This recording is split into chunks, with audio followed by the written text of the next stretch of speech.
They killed, give me Isaiah 14 and 21. They did the same thing to my people. So you said that they put millions of my actions. Yes, you said. Should a murderer go to jail for murdering? Absolutely. Should a thief go to jail when he steals? Absolutely. Should a robber pay back the money he robbed? Absolutely. So why shouldn't the white man pay for what he did? That's right. One day you'll see just how it feels. Payback is a dog. It's a dog. Payback is a dog.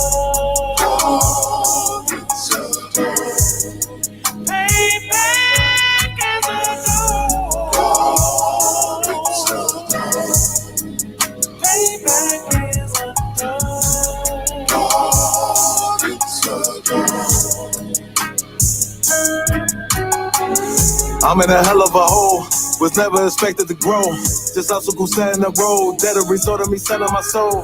The story I'm telling is cold, but yet it's what everyone knows. The white man's the devil is known.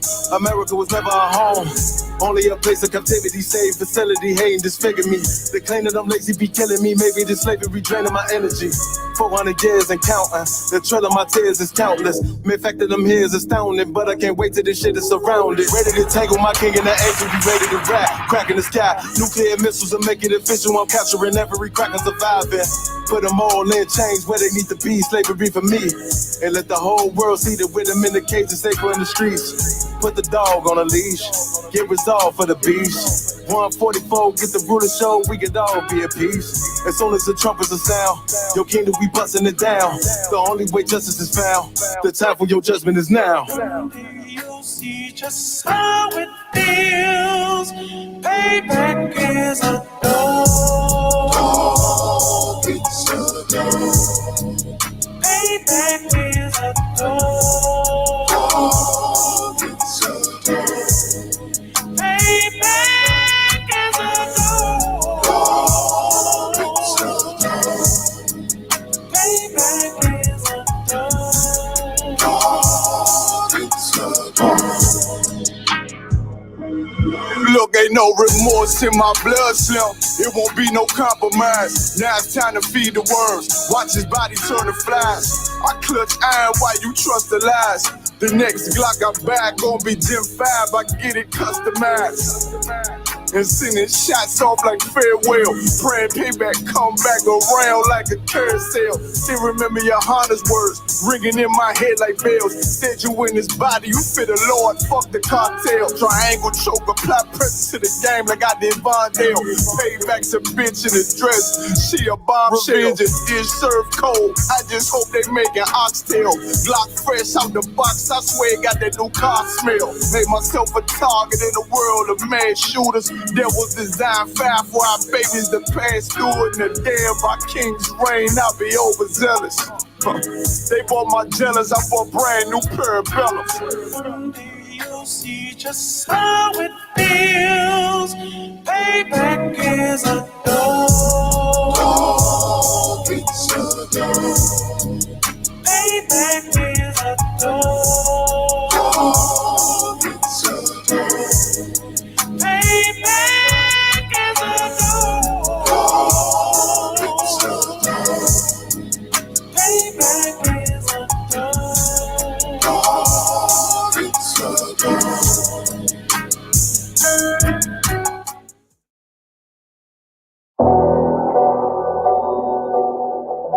I got you.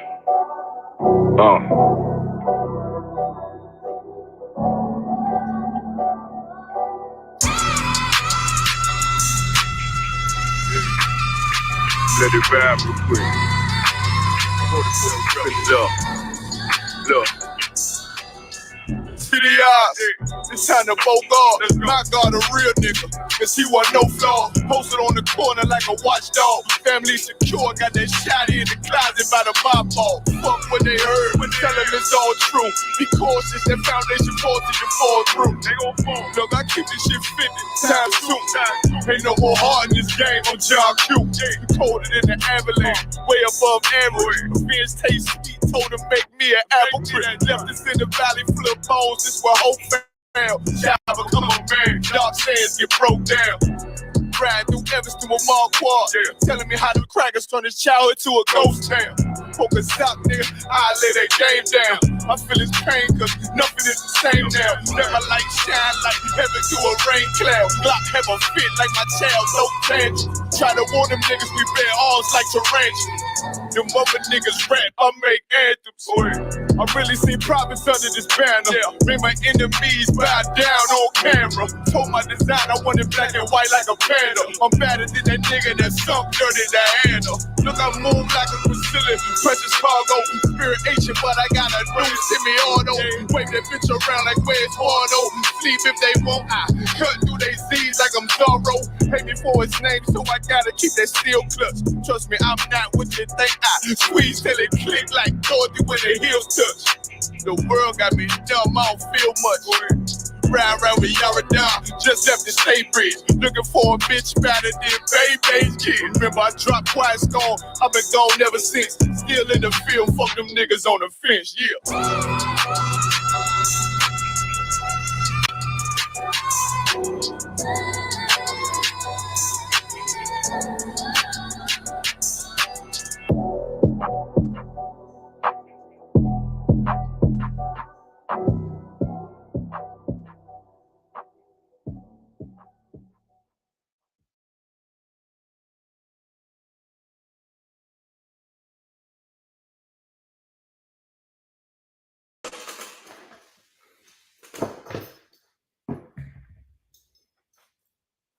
Hey, Shalom, you hear me?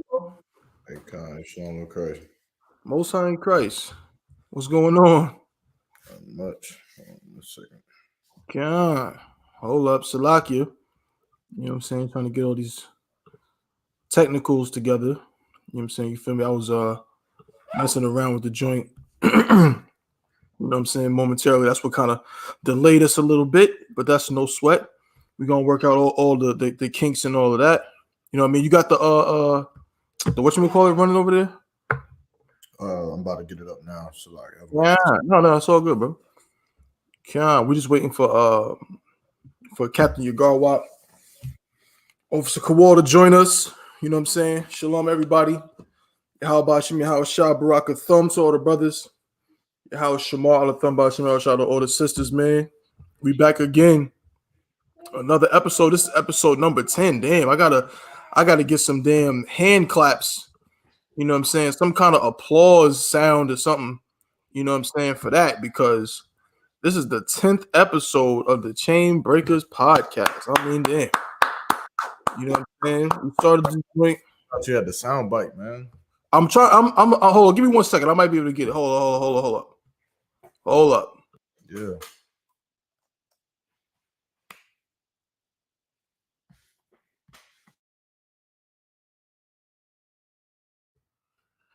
Nah, I don't got a built-in soundbite, bro. Like, I could do it,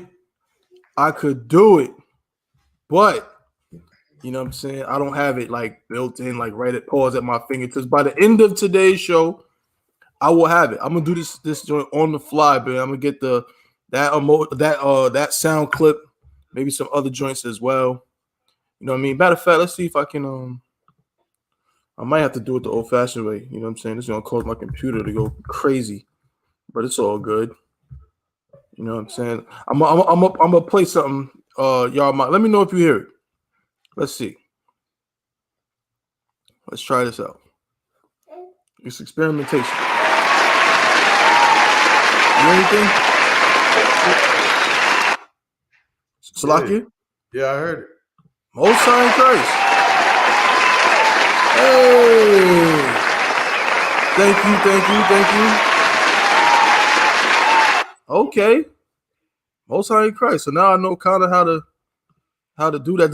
Did it sound crisp? It didn't sound weird or nothing, right? Sound perfect. My God. Most High in Christ. We in the game. All I got to do, I'm going to download that, put it on my program, and then I'll be able to splice it up and use it more often. You know what I'm saying? But hey, man, get up in here, everybody. Get up in here, man. We about to go in. Like I said, I sent out that link. I hope I sent it to the emails as well as the messenger joint. So again, Captain Yagar should be joining us soon, as well as Officer Kowal. This is the Chain Breakers podcast brought to you by the I.S.U.P.K, the Israelite School of Universal Practical Knowledge. Start out of 1 West 125th Street, Harlem, New York. Under Commander General YAHANNA. You understand? Since 1969, we've been teaching the truth according to the Bible. So-called blacks, Latinos, and Native Indians are the true Jews in the Bible. Yeah, we've been saying that since 1969. We're gonna talk about that, of course. You know, a lot of people coming out now. It's all over the news. It's a big frenzy. You know what I'm saying? Because of the whole Kanye West situation. But we've been saying that since 1969. You understand? And here on the Chain Breakers podcast, we continue in that same tradition. So what we do on this show, man, is all about breaking the chain. So that's why you see, put them hashtags if you want to chat. You know what I mean, on your different social media platforms, your MeWe's, your Facebooks, Instagrams, all of that. Hashtag break the change. Hashtag UPK last hope. You know what I'm saying? My guy, y'all, the ever so innovative, you know what I'm saying, thinker that he is, you know what I'm saying, came up with these fly hashtags that really, you know what I'm saying, really expound and demonstrate what it is that we're all about in the I.S.U.P.K and on this podcast. Okay, so make sure y'all do that, man. Again, like, share, and subscribe to the channel. We're right now broadcasting from the I.S.U.P.K Durham YouTube, the Chain Breakers podcast YouTube, I.S.U.P.K Durham Facebook. Okay, and right now, Officer Yarmak is working on getting us up on what is it, Yarmak? We on Clubhouse right now. We live, man. It's getting Most shared. High in Christ. Hold, let me get the applause going. We on Clubhouse, y'all. Hold up. There we go. You hear Yarmak? I hear it. Yeah, we on Clubhouse, everybody. Most High in Christ. All right. So now that we on Clubhouse, that's another platform, another means for us to get this truth out. You know what I'm saying, and get it rocking. You okay? Hold up, Salaki. Let me bring Cap on. All hey, right, Shalom on the one. Yeah, how about Hey, you? Shalom. Some you, how about Shemia Shablaka Thumb? What's going on, Cap? Not much, man. Same old. White man's a devil. Damn right. And of course, you know what I'm saying, the fly man himself, you know what I'm saying, Captain Yagarwap comes on here showing us stuff every single time, you know what I'm saying, with the garments, with the shirts and the studs and all of this, man. A whole new colorway with the tan joint. I don't want that joint looks exquisite. That is an excellent 1 West fit. You know what I'm saying? Hey, hey, Slaki, but you know some so many years of sitting next to Captain Arshaparium, you know, down in DC, you know, doing the Sabbath service. Right. And he will blow my mind every Sabbath service, because so many things that are in the Bible, the way the Most High is just particular about the way we look. You know what I'm saying? So he did say that we got to wear glorious attire. You know what I'm saying? That's right. Damn right. That's it. Well, you definitely are following that mission to a T, Adawan. Never disappoints us on the Chain Breakers podcast. You know what I'm saying? What's that, Yarmak? One day I'll get to that level. You know what I'm saying? I'm trying to get there with you, bro. I'm trying to get there with you, man. All donations. Yeah, word. Donations. Yeah. You can donate to the Chain podcast. Cal, I know you got some headbands, some garments that's underneath the bed somewhere. That's just in the back right. Of the house. Come on, man. That's right. Damn right. Hey, it's like you're a mark. You know something? I do get. Hey, man, I definitely gotta pass them down to you, man, because you know something. I used to have my when I sell my stuff, I have it on a board, like a display board. So over the years, I've been like, it been headbands that I would wear, and I just add it to the board, and they'd be my personal headbands, you know. Hey, so I look at them, I'd be like, damn, man, I'm doing some nice. Damn right. Most time. This is one of them. Oh no, that's excellent. That is excellent right there. So yeah, make sure y'all go ahead and share the show on your YouTubes and on your Facebooks and all of that. You know what I'm saying? Make sure we get them likes up too, man. For every person that's tuning in, we want to see a like. You feel me? So go on your YouTube. If you have multiple, you know what I'm saying? If you have multiple channels, go on the different channels, on your different YouTubes and make sure you like it, man. We gotta push this truth. All right. So Most High in Christ, man, we're gonna get started as per usual. Again, we might go a little bit longer because we started late again, getting all these technicalities together.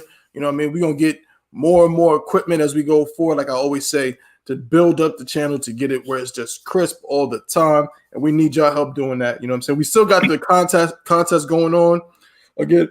So make sure, so let me put up on the screen, chainbreakerspodcast@gmail.com. Send us your best Chain Breakers logo. You know what I'm saying? Again, just think fierce masculinity. Fierce, you know what I'm saying? Damn near toxic. You know, we're not afraid of that word in the I.S.U.P.K. Just think fierce, borderline toxic masculinity and send us a dope logo. You know what I'm saying? And then, man, you win that contest and then you get free merch with your beautiful design on the merch. I mean, that's just like, I mean, that's who could ask for a better deal? You can't beat it with a stick. You know what I'm saying?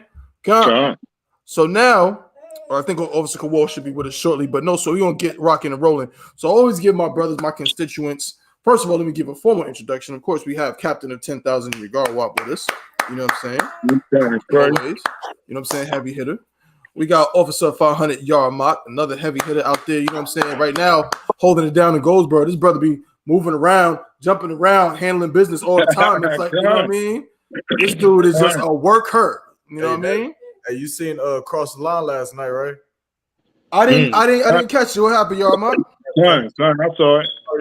Captain Zaria was talking about Cap Mile Quad and how he had, you know, he left Philly and went back to Chicago and just started raising up all of these different schools. And I can't help but think, I was like, damn, that would be nice. But as I was sitting there thinking about it, I was like, it ain't that many zones around here to do that. Right. No sweat. I'm sure you'll figure something out. You know what I'm saying? You'll figure something out. But yeah, man, Chain Breakers Podcast, we're going to get it rocking and rolling. I always like to give my constituents opportunity if there's anything they want to bring out before we roll right into the stories. If there's anything, you know, just a short thing you want to say or whatever's going on in your zone. Because, of course, Captain Yagawap is broadcasting from Oklahoma City. And me and Officer YAHANNA, as well as Officer Kowal, broadcasting from North Carolina. So, Cap, I give it to you. Is there anything you wanted to bring out, sir? Nothing much. No, not much. And you know what I'm saying? We can go ahead and go to the stories or go to the brother if you got something out. Ain't no sweat. YAHANNA, anything you wanted to bring out, my brother? Yeah, on the Clubhouse, if you could, whoever's in the chat, if you could type a 1 in the back chat just to make sure that you can hear it clearly. Just type a 1 so we know that you can hear it clearly. Other than that, I'm good to go. Hey, bring me water. Yeah, Most High in Christ. All right, we're gonna get right into this thing. All right. So, man, I got some stories, that, of course, you know, I wanted to talk about, but I'm trying to think, man, because this Kanye West thing has been pretty wild. Now, have y'all like? I didn't see the interview.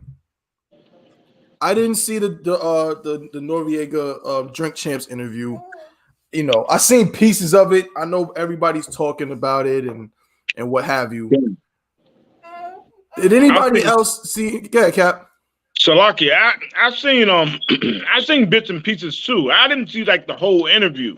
Right, I just seen some of the bits and pieces of it. I haven't seen them sat down and watch the whole video, the whole interview. You know, yeah. From y'all understanding, why is this thing such? I mean, I get it. We get why it's controversial. You know, it's break it down, Cap. Yeah, he's saying that we get rid of Jews, right? But he's, you know what I'm saying? It's like, you know, at first I was looking at Kanye and I was saying that yes, he got some of the truth and he understands some of it, you know what I'm saying? He still don't understand all of it. But you know, Kanye he's a billionaire, right? Yep. So look, Kanye is not an idiot. That's right. You know, he's an intelligent man masquerading as a blooming idiot. That's right. You know, that's what he is, you know, but Kanye is watching things and he's examining things. I'm quite sure he has advisors, you know, telling them about different stuff. So Kanye is not a blooming idiot, you know what I'm saying? Okay. So Kanye, I know for a fact, I shouldn't say I know for a fact, but I really believe that he know all about the truth. Right. He knows that he's been watching us for a long time and examining us for a long time because he's a billionaire. He had time to sit back and examine what the hell he want to do. That's right. You know? So I feel he's been examining us and watching us for a long time. But, you know, like I brought out a lot in my class, that he is so afraid of getting Nick Cannon. You know, that's right. Like they do with Nick Cannon. You know what I'm saying? He afraid of getting Nick Cannon, you know, so he just said, hey, he wouldn't come out and say, hey, we're the Jews. He comes and say, hey, we're also Jews. You know what I'm saying? So, what the hell is that about? Yeah, you know what I'm saying? So it's like, you know what I'm saying? He's, you know what I'm saying? He's tiptoeing.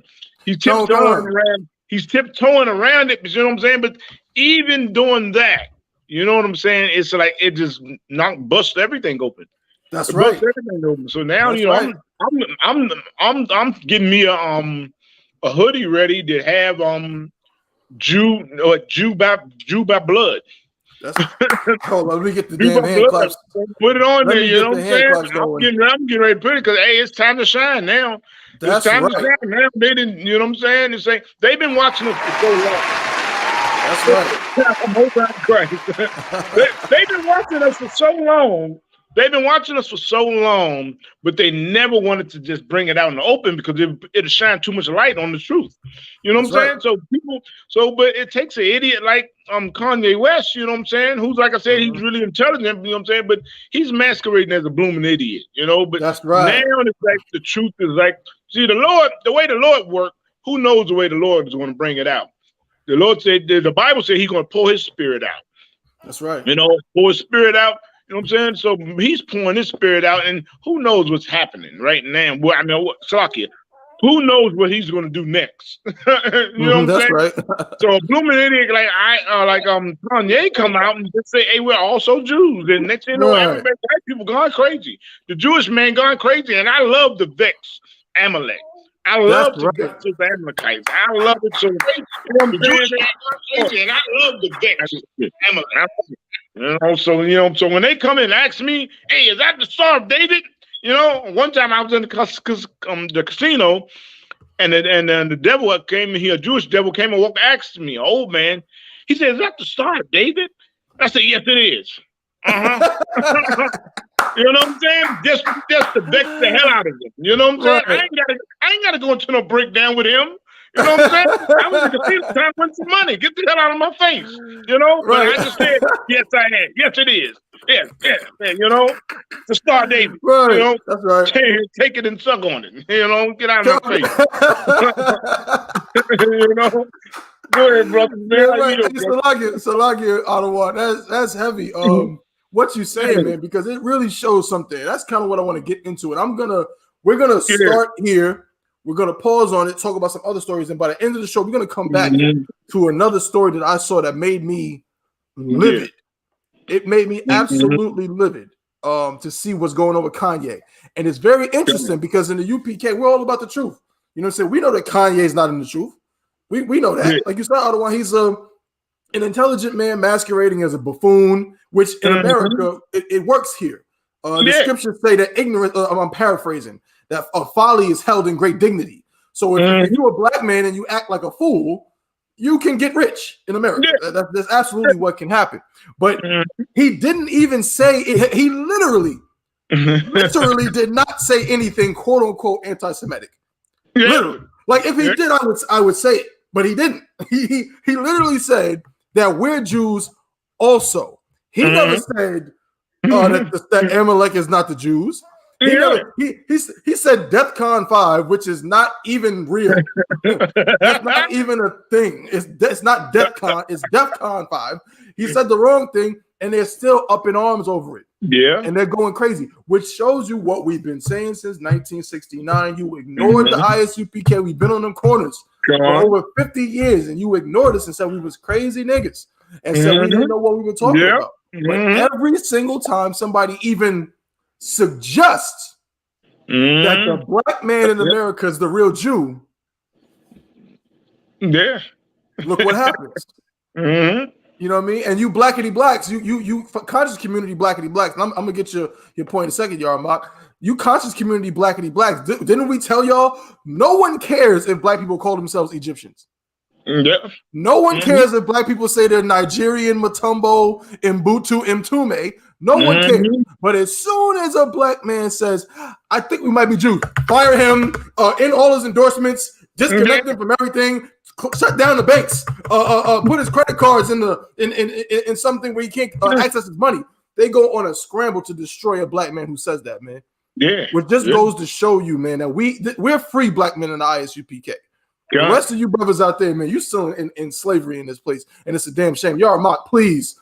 This thing is ridiculous. What you got to say, bro?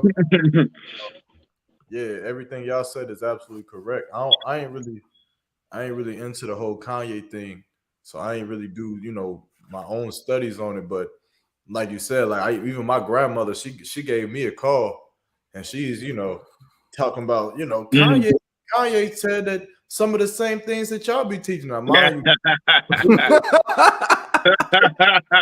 right? Yeah. So mind you, this a woman, along with the rest of my family, that hates that we're in the truth. I think my grandparents have bribed, like even my father money a month to not be in the I.S.U.P.K. Oh man, good. For her to come try to. She tried, yeah, but I was in Food Line actually, and I was, it stopped me because she never asked me, but she never talks to me about the truth. But now that Kanye said it, now it's like, okay, it's getting a little real. But the thing is that what the hell does Kanye saying it? How does that make it real? Right. Like, is it because he has a lot of money? I can't get it, which is why I don't really like getting into it because it's a little bit upsetting. On one hand, it's like, yeah, this is relief because we've been telling y'all the truth, but now here's someone you actually listen to tell you the same thing. But on the other hand, it's just like, why the hell you believe in Kanye? Kanye would not die for you. Yeah, that's right. You understand? I'm your grandson. I'm your father. I'm that's right. I'm the one that's here with you every single day. But yet it takes for some man that don't damn about you for you to say, well, what's really going on in those classes? What's this? Talking that's about. Right. Kodak Black said something about being an Israelite. That's right. And now it's important, man. But like I said, I ain't got much on that topic, man. So God, I mean, what you said just right there at the water, bro. What you said right there is very heavy because it's something that we talk about all the time in the I.S.U.P.K.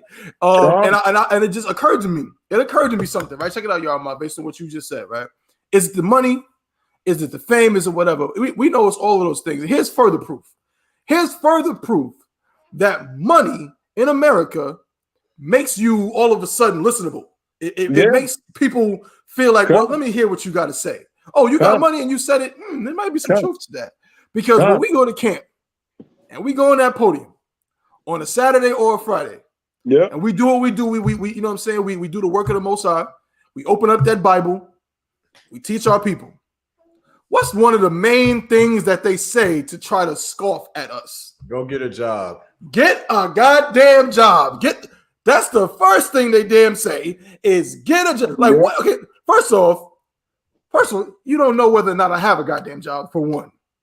And number two, why is that the point that's going to all of a sudden validate anything that I'm saying? Like, okay, so if I can prove to you that I have a job and make money, does that mean now you'll be like, oh, okay, I'll listen a little bit. I'll sit by and I'll pay attention to what you're saying because I know you have a job. But see, before when I thought you didn't have a job, I didn't want to hear what you were saying. You know what I mean? And so it's like Kanye, he don't need a job. He's just a famous rapper making all the billions of dollars. You know what I mean? So no one's going to tell him to get a job. They're just going to say, well, I mean, if he made billions of dollars, then he must know something, no matter how wacky and ridiculous what he says. Captain Yagarwab just said it so eloquently. He is a buffoon, or at least masquerading as one. He doesn't present himself as somebody that we should pay attention to. He presents himself as a schizophrenic, bipolar idiot. And yet he ends up on CNN. He ends up on all your different podcasts. He ends up with having a voice and being able to say whatever he wants to say on this public on these public platforms. Where the I.S.U.P.K, man, we got to fight with the city just to get our permit every week, even though we don't commit no violence. We don't do none of those things. You know what I mean? It just shows the priorities of the people in this place are all out of whack, man. It's absolutely disgusting. Please, Salaki, if I could, go ahead, Cap. if I could, now this shows what the I.S.U.P.K under Commander General YAHANNA been saying all along. That's right. We have a problem of putting performers and stars as our leaders. That's right. We have a problem following them because they do it. We follow people because they rap. I mean, are we kidding? I mean, come on. We follow people because he's a rapper. So now he's a leader now. Right. Now he has a voice for us. I mean, we should be ashamed of ourselves. That's right. You know what I'm saying? So that was real heavy what your Mark was bringing out there. Goddamn, now you're gonna listen? Right. now, because Kanye said it. You know what I'm saying? Wait a minute. Now what we've been saying since 1969 has more merit. That's right. Okay, all right. You know what I'm saying? Come on. He said a little smidget of what we've been saying. You know what I'm saying? He ain't been saying with all the truth we've been bringing out all these years. That's you right. know, Commander General YAHANNA been in this truth. I mean, come on, like he was born in it. Been in this truth all these years. You know what I'm saying? Right. Damn now right. You're gonna look at an idiot like Kanye and say, "Oh, wait a minute." So you saying now we can go listen to those guys? Now we don't see them as crazy. Right. Now we don't see him as crazy now. Now you understand it. This is our job when you told us to go get a job. Right. Now you know what I'm saying? Damn it's crazy, man. It is so crazy and it's sickening. It's sickening. You know what I'm saying? But you know what I'm saying? The Most High, he has a way of doing things. You know what I'm saying? He has a way of doing things. You know what I'm saying? What we do in the I.S.U.P.K, we keep our trust in the Most High. We follow after Yahweh Christ, our King. And we are focusing on what Christ coming back, wreaking havoc on the earth and ruling the earth. You know what I'm saying? That's right. So look, we not religious Christians. You know what I'm saying? We follow the Most High. You know what I'm saying? We put our strength and our hope and our prayers in the Most High, sending Yahweh Christ back to deliver us. All this, all our freedom and all our salvation is in the works. Through this idiot Kanye, you know what I'm saying, and all this stuff and whatever, and Nick Cannon and everybody coming out and stuff. You know what I'm saying? So the people, the blacks, Hispanics, and Native Indians who are on the fence, saying they waiting and waiting and waiting. You know what I'm saying? Don't wait too long. Don't wait so long until you see the chariots over top of your head. It's gonna be too late then. You know what I'm saying? Because what you're seeing is like all this talking about us and slavery. Come on, Most High said he's gonna bring back the captivity of Judah and Israel. Right. He's gonna bring it, put it on the forefront. It's gonna come up again. So he's bringing it up again. So everybody now they want to ban critical race theory. Now they just going all against slavery is all in the news. You know what I'm saying? Our captivity. And now who are the Jews? Good Lord, man. I mean, it's the Most High. The Most High is pouring the Spirit out. And he's like he's giving all you blacks, Hispanics, and Indians who are, like I said before, who are sitting on the fence. He's giving you a chance. So think of this idiot, Kanye, whatever he's talking. You know, then you better consider it as mercy from the Most High. That's right. You know, so the Most High giving you a chance to wake up. You know what I'm saying? Go ahead, I yield, brothers. Damn right. Officer Sadak said maybe General YAHANNA should drop a rap song and black people will listen to him. Damn right. I bet yeah. You know what I'm saying? Like leaders in fake Israelite groups. If he was to, you know what I'm saying, pop up in the club, you know what I'm saying, and give everybody some champagne and, you know what I'm saying, and act like a rapper. If he drove around in a Bentley and all of that stuff, yeah, you're right. Maybe people would listen then, you know what I'm saying? But instead, Commander General YAHANNA cannot be bought. That is the difference. Commander General YAHANNA, and don't think they never tried. They try it all the time. Oh, yeah. We've heard the stories. You know what I'm saying? They came to his door. They know his slave name. They have tried to buy Commanding General YAHANNA, and it has never, and it will never work. Yeah, it will never work. And that's why we are the way we are in the I.S.U.P.K, as Captain Yagar said. We're the way we are because we learned from Commanding General YAHANNA. That's the difference. You know what I'm saying? You can't buy us. Yarma, you have something, bro? Yeah, just for the clubhouse. Again, what those brothers said is correct, 100%. But those in the clubhouse, we are using the clubhouse, you know, for the Chain Breakers podcast to make it a little bit more interactive with the viewers. So for those of y'all that are in the audience right now, if there's something that you want to say, that is on top of what we discussing, just raise your hand. I'll bring you up to the stage, and you'll have your chance to speak. You can have a comment or a question. It could be either for what we saying or against us. You understand? Right. It doesn't matter. We're here to talk about it. This is what this podcast is for. That's right. To set the room so they know that they can speak. Damn right. The water for that, brother. The water. All right, we're gonna switch gears. We're gonna switch gears real quick, and get into one of these other stories, if I could. Baba Kashah. You understand? So while everyone's talking about Kanye, we're gonna get back to that. But I want to follow up on the story that we discussed a couple weeks back. We talked about a sister in Georgia who died in police custody. And there's been an update on that story, and we're going to get into it right now. Let me just get this up on the screen so everybody can see it. I mean, this technology, we're going to have to find a way to get so the people on Clubhouse can see stuff too, man. Or maybe that needs to be like, you know what I mean? Like a new platform or something where people can be in like a chat, but could also like see the same thing that we see or whatever, what have you. But we'll figure it out. But nonetheless, if you for the people tune in, you sent the article. I sent it to the group chat on Facebook. Which one we Right now we're going into the one from Atlanta Black Star. It was a tragedy, but it wasn't a crime. Breonna Greer. Okay. I'm gonna post it onto the Clubhouse now. Most High in Christ, the water. Most High in Christ. All right. Can I bear with me just a moment? Tab. Here we go. I'm gonna minimize this. All right.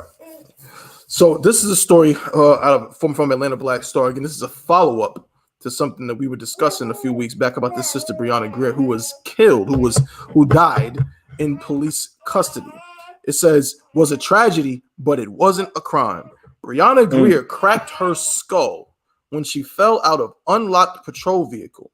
The DA just cleared the Georgia deputies of criminal charges. Again, this is one of them stories we like to use certain websites to get, to get this kind of information, because these are things that you may or may not see in mainstream. Because why? Because everybody's talking about Kanye and things like that. You know what I mean? Yeah. Other distractions. But this sister, the people responsible for this sister's death were just cleared of criminal charges. Okay, so no charges are going to be brought against them. But the rabbit hole goes deeper. And let's read. It says the Georgia district attorney, whose job it was to determine if deputies were criminally liable for the death of a handcuffed woman who fell out of their moving car after they left the door open before taking off, has admitted to knowing one of the men at the center of the case. District Attorney T. Wright Barksdale III confirmed he personally knew Lieutenant Marlon Primus, one of the Hancock County Sheriff's deputies who arrested Breonna Greer, a woman experiencing a mental health crisis early on Friday, July 15th. This is the sister right here. You know what I'm saying? Very tragic. She passed away. There was another officer who responded to the 911 call with Primus, Deputy Timothy Leggett. Barksdale did not confirm he had a professional relationship with him. Salak, you bear with me just a moment. Here we go. It says, I've never had lunch with him, he clarified. I've never gone to church with him. I don't know where he lives. I don't know his wife's name. So I want to make sure that that's clear. He also said Primus would never hurt anyone in a million years. While friendly but professional relationships are common between prosecutors and police officers, there are many that believe the pursuit of justice is sometimes blurred by those associations. There is an argument for that in this case, especially since the Georgia Bureau of Investigation said there was negligence on the officer's part because the door was left open and the woman was not fastened in a seatbelt despite being handcuffed. Hancock Sheriff's Office deputies Primus and Timothy Leggett detained Greer 3 months ago. The mother of two died from head injuries she sustained after she fell out of the patrol vehicle while she was handcuffed and in the two deputies' custody. The DA also admits the door had not been shut. Barksdale says the deputies were ill-prepared to handle Greer during her crisis. To the Union Recorder, he said, this is the quote, and we'll get into it, "This was certainly a tragedy, but there's no crime here.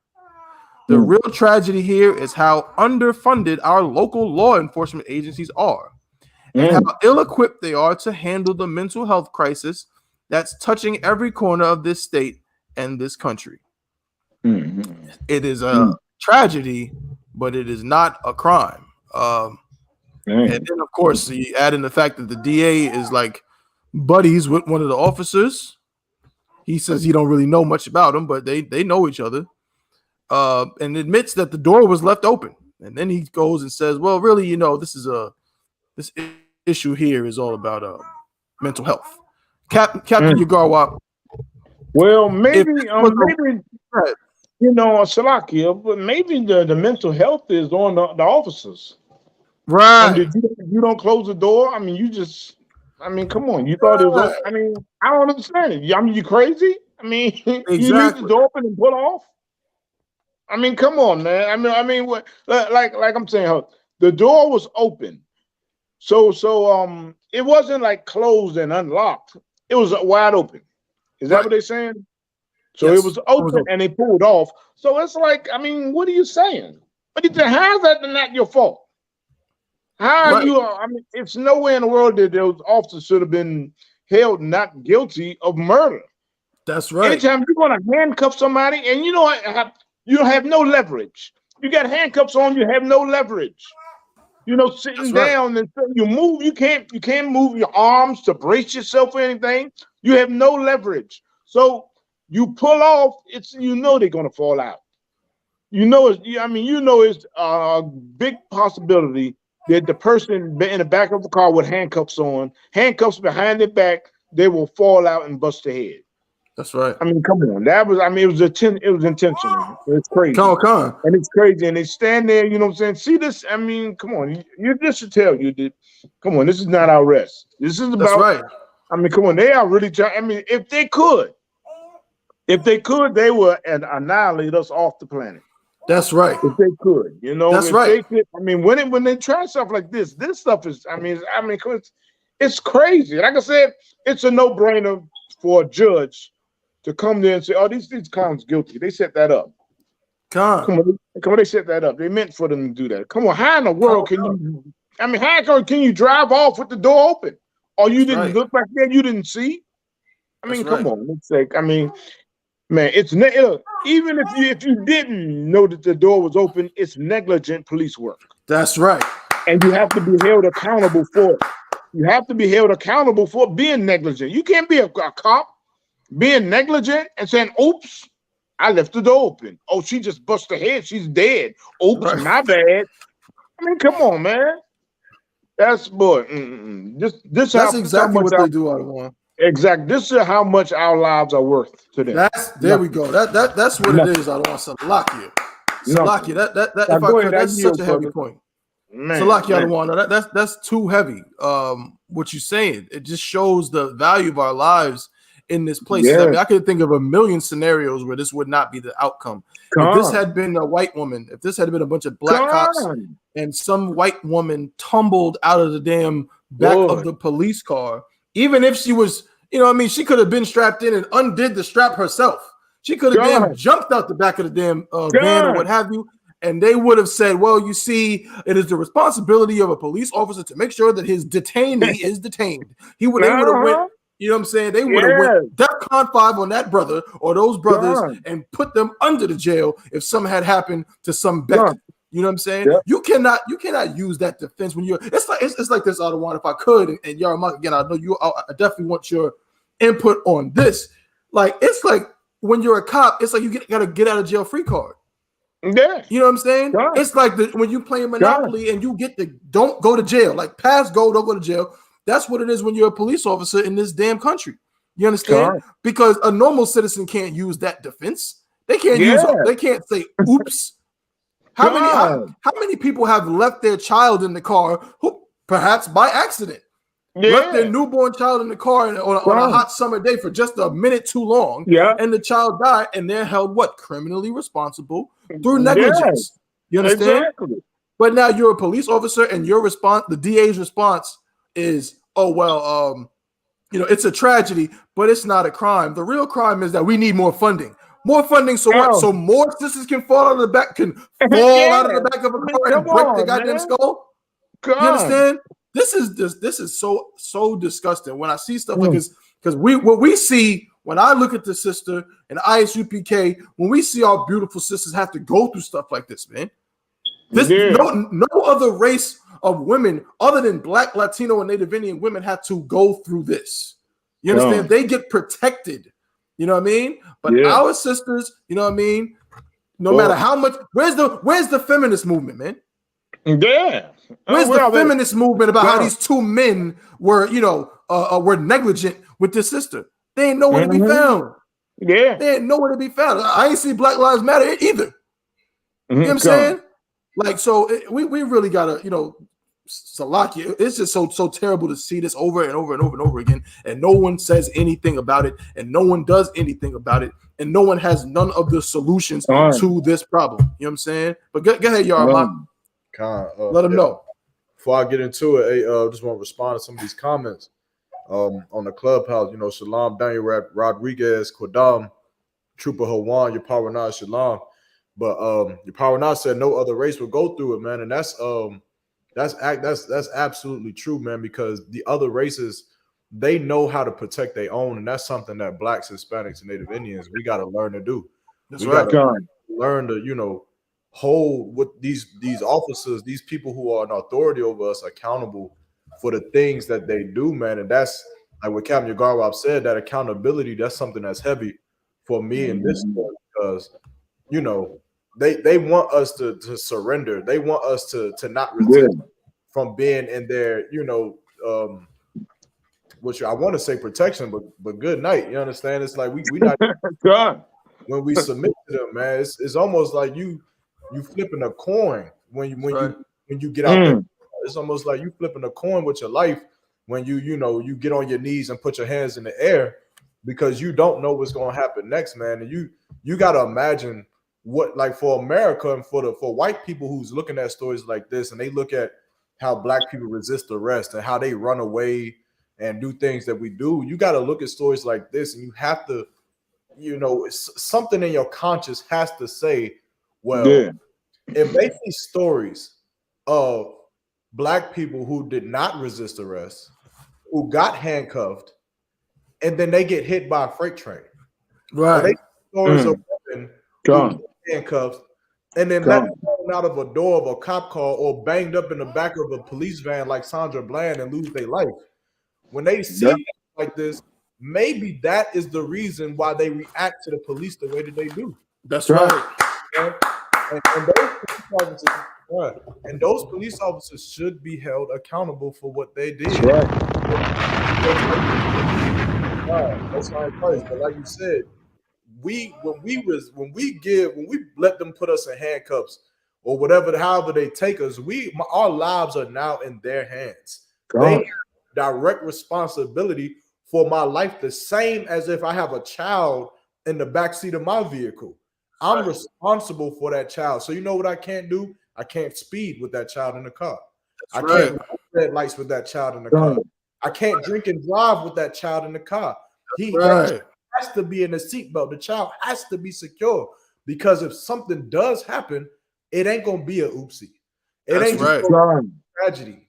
It's gonna be some repercussions for the person who was responsible for caring for that life, of getting them from point A to point B. And Black people's lives are not making it from point A to point B. And when it comes with dealing with America's law enforcement, man.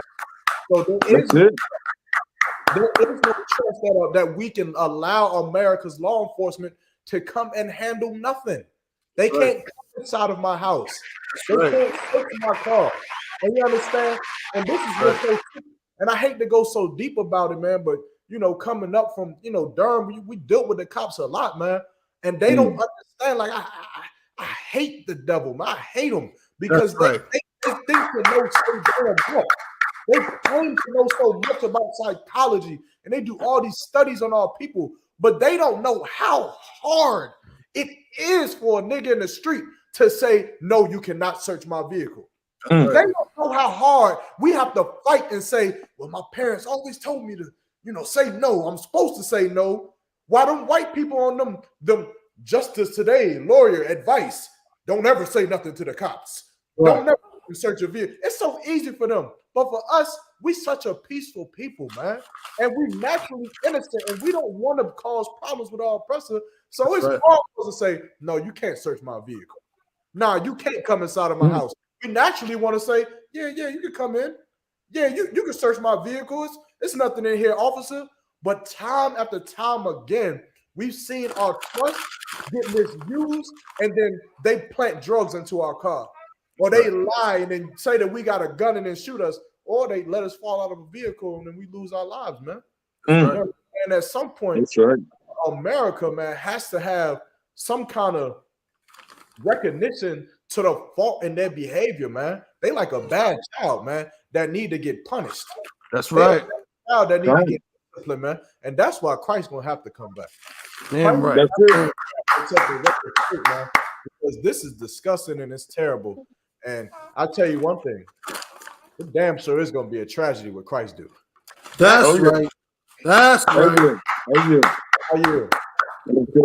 Hey, so Lucky, if I could, just to piggyback off what your Mark was saying, and that's with Christ coming back. That's what you Christians always talk about, salvation. That's what salvation is really about. Christ is going to have to save us. That's right. Because I'm saying the times, that's why we urge Blacks, Hispanics, and Native Indians to get into this truth. Because times are going to get worse. They're going to get worse, and Christ's going to have to deliver us. He's going to have to save us. He's going to have to save us from all these mad heathen people who are just totally come on, killing us for no reason and doing evil acts the same way they did to the sister. So we're going to have to be saved. You know what I'm saying? And don't mean saved, don't mean like, yo, you come in the church and say, oh, I accept Jesus as my Lord and Savior. You're not saved. You know, you're just getting ready to die. Right. Damn, Christ, he's going to have to come and save us. Because this beast is over top of us, oh, man, he won't quit. That's right. He won't quit until we all wiped off the earth. That's man. right. Go ahead, I yield, brother.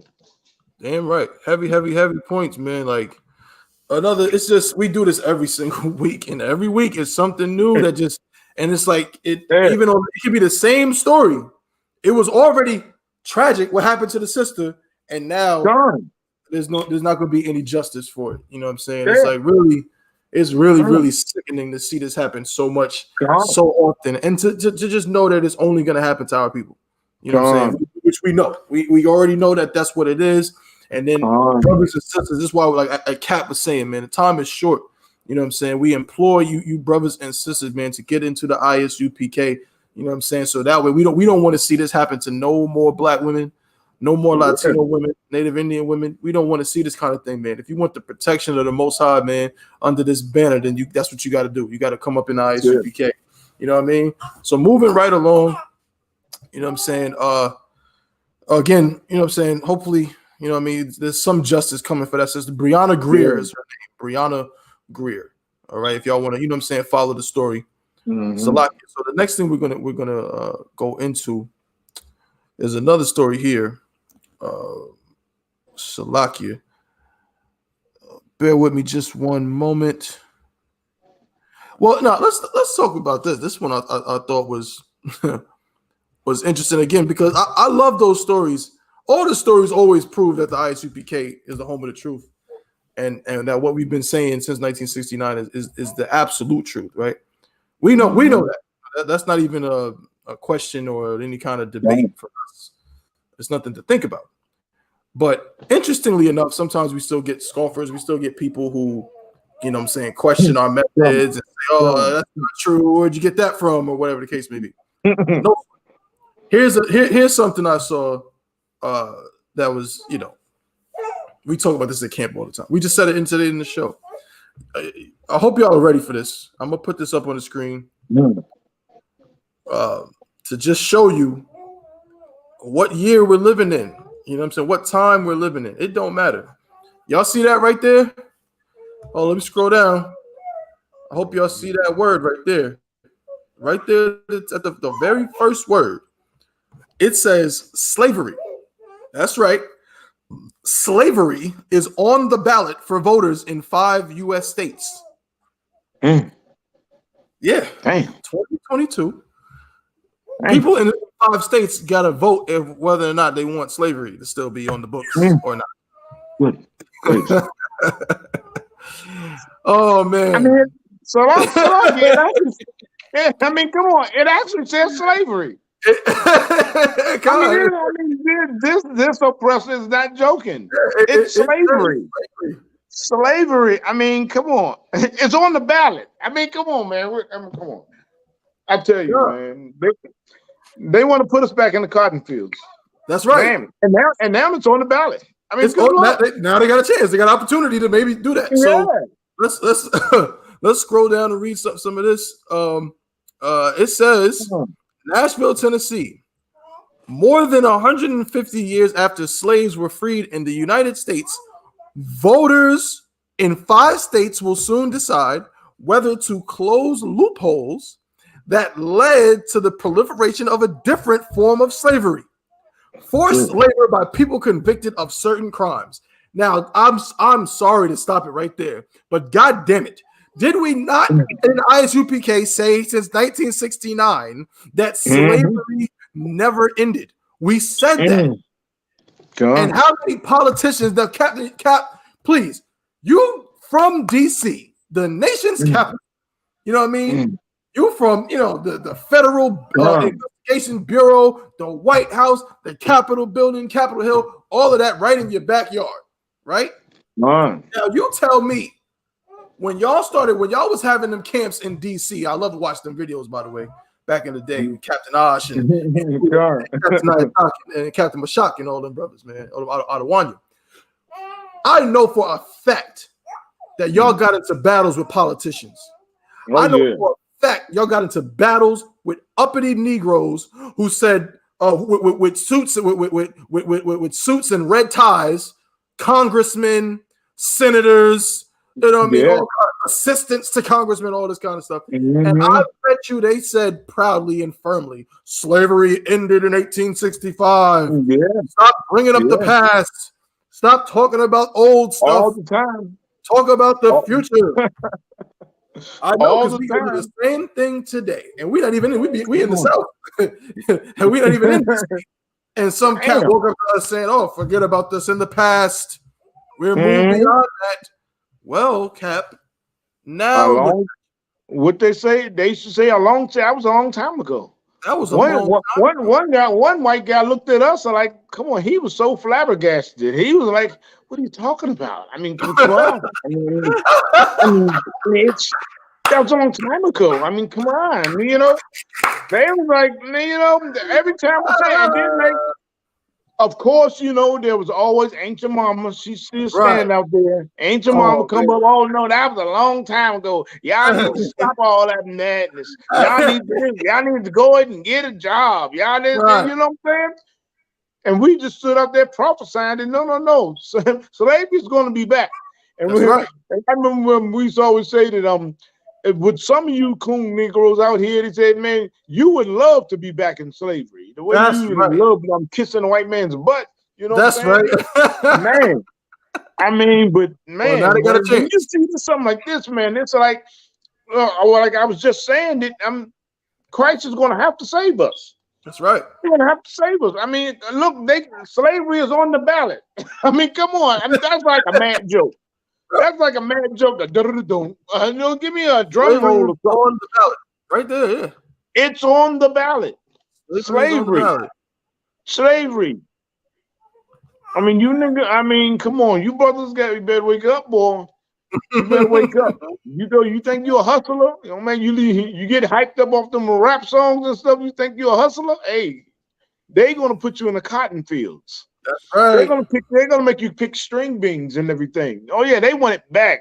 They want look, man. It's so crazy that all, like I said, the brothers was bringing out all this week about the way the politicians, they were all against Trump, but now some of them are being like, leaning towards Trump. Right. Now some of them are like, well, you know, he wasn't saying this, you know, he was saying that, you know, that. Well, he didn't mean this, he didn't mean that. God damn. Right. Isn't Trump on trial? I mean, all the evidence being shown that Trump is treasonous. I mean, goddamn. But still, so down here in Oklahoma, every politician that's running, they say, "Oh, I am pro-Trump. I am pro-Trump." I keep on hearing pro-Trump. I'm like, goddamn, Trump. He must have been the greatest president. One actually, one politician, I forgot his name down here. He was running, and he said Trump was the best president in the last 25 presidents. So I mean, it's like, man, this is the kingdom, sinful kingdom. It's the sinful kingdom. Yeah. He went like that. I mean, I don't know who the hell was president. I mean, the last 25 presidents. Who was it? You know what I'm saying? But 25 presidents ago would be like Taft. You know what I'm saying? Like, you know what I'm saying? But a politician did say this. A politician down in Oklahoma, he said it. You know what I'm saying? It's like, man, bro, hey, if black people and Hispanics and Native Americans don't wake up, man, I mean, come on, we will be back in the cotton fields. I mean, they planning for it right now. You know what I'm saying? With Psalms 83 and 4, with it, that crafty council, that's what it is. That crafty council, they are planning our demise. They've been planning it a long time ago, but now a little chinks came. Barack Obama got in office, who's supposed to help us, supposed to be black, but he didn't help us. But now they thinking like, well, we're going to take it back. They got Trump in there, you know what I'm saying? Trump act the fool, you know what I'm saying? Then he got out, and now they looking at Biden like, damn, Biden, you a wimp. They looking at Biden like, damn, we thought you was going to do something. Man, come on, we got to get Trump back in here, So, man, hey, it's Micah 2 and 10. That's what it is. It's Micah 2 and 10. It's not our way. I'll get that as well. I'm gonna get that scripture, man. But just to clarify, so there's been 46 presidents. So 25 presidents ago would have been the 21st president of the United States, and that was Chester A. Arthur, who was elected in 1881. Okay, so that's these Republicans are going back that far. You know what I mean? Hey, man, hold on. Hey, Salaki, you said Chester what? Chester A. Arthur. Damn. Now, see, I don't even, man, what in the hell? I never heard of him. Is he he not on a dollar bill, is he? He not on a bill. He not Chester on no bill. Who in the world is Chester Arthur? I mean, see, the president they know who the racist cronies were back then. They know the ones they want to get back. Right. Man. That makes sense, Ottawa. Now that I think about it, I see why that probably said that. Because Chester A. Arthur became president basically after the Civil War. Okay. Come on. That's probably why he said that. Because 25 presidents ago, niggas was in slavery. That's probably why he said that. Hey, that's some heavy metal. That's some heavy metal. Now, I never looked at it that way. Now, like I said, we were in slavery, so that's why the devil said it. Right. Yeah. Right. And sure enough, he was saying Trump, he wanted to put us back in slavery. You know? So he was saying that Trump was closest to that. You know what I'm saying? But it didn't work out. It didn't work out. So now they're trying to get Trump back in there. They're trying to get Trump back in the White House. Man. Boy. Oh my God. Let me read a little bit more out of one. We're gonna get that scripture for sure. Please go ahead, brother. Do not let me forget to get Micah 2 and 10. But I just want to read a little bit more, and then Mark, I want you to chime in on this. It says, continuing from where we left off, it says none of the proposals would force immediate changes inside the state's prison. So really, none of this matters because there's still going to be slavery in prison. Though they could lead to legal challenges related to how they use prison labor, a lasting imprint of slavery's legacy on the entire United States. The effort is part of a national push to amend the 13th Amendment to the U.S. Constitution that banned enslavement or involuntary servitude except as a form of criminal punishment. That exception has long permitted the exploitation of labor by convicted felons, which is a nice way of saying exploitation of niggas. And niggas and spics and wetbacks, because again, who is in the prison system? Who is filling up the prisons? It's Israelites filling up the prisons. This is a quote. The idea that you could ever finish the sentence "slavery's okay" when has to rip out your soul. And I think it's what makes this a fight that ignores political lines and brings us together. because it feels so clear, said Bianca Tylik, executive director of Worth Rises, a criminal justice advocacy group pushing to remove the amendment's convict labor clause. Nearly 20 states have constitutions that include language permitting slavery and involuntary servitude as criminal punishments. In 2018, Colorado was the first to remove the language from its founding frameworks by ballot measure, followed by Nebraska and Utah 2 years later. So slavery wasn't outlawed in any state until 2018. Good Lord. Damn. This and November, now it's back on the ballot. Now it's back on the ballot, right? I mean, come on. This November, versions of the question go before voters in Alabama, Louisiana, Oregon, Tennessee, and Vermont. Senator, now this kills me. We gonna change the topic, but when I saw this, I said, "What?" Senator Ramesh Akbari, a Democrat from Memphis, was shocked when a fellow lawmaker told her about the slavery exception in the Tennessee Constitution and immediately began working to replace the language. When I found out that this exception existed, I thought, we have got to fix this, and we've got to fix this right away. She said, our Constitution should reflect the values and the beliefs of our state. Now, I don't know who the hell Akbari is. I don't know where that name come from, but that sounds like an Arab. That sounds like an Arab name. And to find out that Arab is basically going to decide the fate of black people, whether or not we're enslaved, is a scary, scary, scary thought. Oh boy. You know what I'm saying? Which harkens right back to how slavery, you know what I'm saying? We know about them Arabs making the ships in the first place, you know what I'm saying, that we was on. So they working together again. Like, what we gonna do with these niggas? But Yarmak, please. And I'm gonna get Micah 2 and 10. So I'm gonna cut my camera, gotta grab something, and I'm gonna get Micah 2 and 10, Yarmak, when you done. All right, go ahead, bro. Yeah, man. For one, I vote yes. Let's bring slavery to America. The only difference is we're gonna put the oppressor in slavery this time. That's what I vote for. That's right. Good. Damn right. Nah, but on the real though, man, Barack Highway, I was shot to Commander Jimmy Yohanna, I.S.U.P.K. Yeah. What we are doing is working. It's working, man. And America is getting backed into a corner. See, what we don't understand as a people is that America is on the brink of war. And the more brothers that wake up and start to shed themselves of all of the lies that America has pushed on us, then America is losing its patriotism that the Jewish man came here and created. And that's right. Without the patriotism, America doesn't have funding. Without the patriotism, America loses its resources and it loses its manpower. You understand? Think about all the brothers, you know, again, if you're not in the I.S.U.P.K, you're not in the truth. That's right. But just think about even the fake Israelites who have decided that they're not going to be in the military, that they're not going to be in the police force. Those brothers, even across that board, even though they're not in the truth, they are still hurting America in that sense, that America loses manpower because of like what Kanye just said. Because of things like what Kodak Black said, because of what the UPK has been saying since 1969, America is starting to hurt. And now that America is about to go to war, they're going to do everything they can to make sure that they have their slaves ready to fight for them.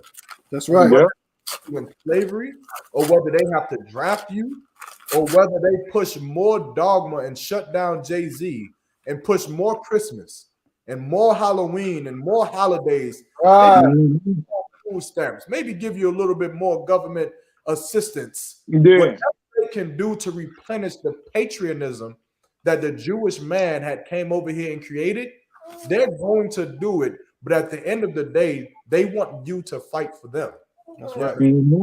This should be a telltale sign. We should for America. That's right. Join his military. We should never join his police. Right. You understand? And then separating from him, America is going to be left alone, man, to crumble. Y'all ever seen one of them movies where in the whole movie you always see like the one dude, he's protecting all the friends, but then you got the one dude out the group, he just always mouth and always trying to just nobody likes him. Right. Really, the leader is just like, the protector is just like, you know what? I'm done with you. That's You right. on your own. And now the dude is left out in the woods by himself, and then he ends up dying. That's the oppressor, man. Damn right.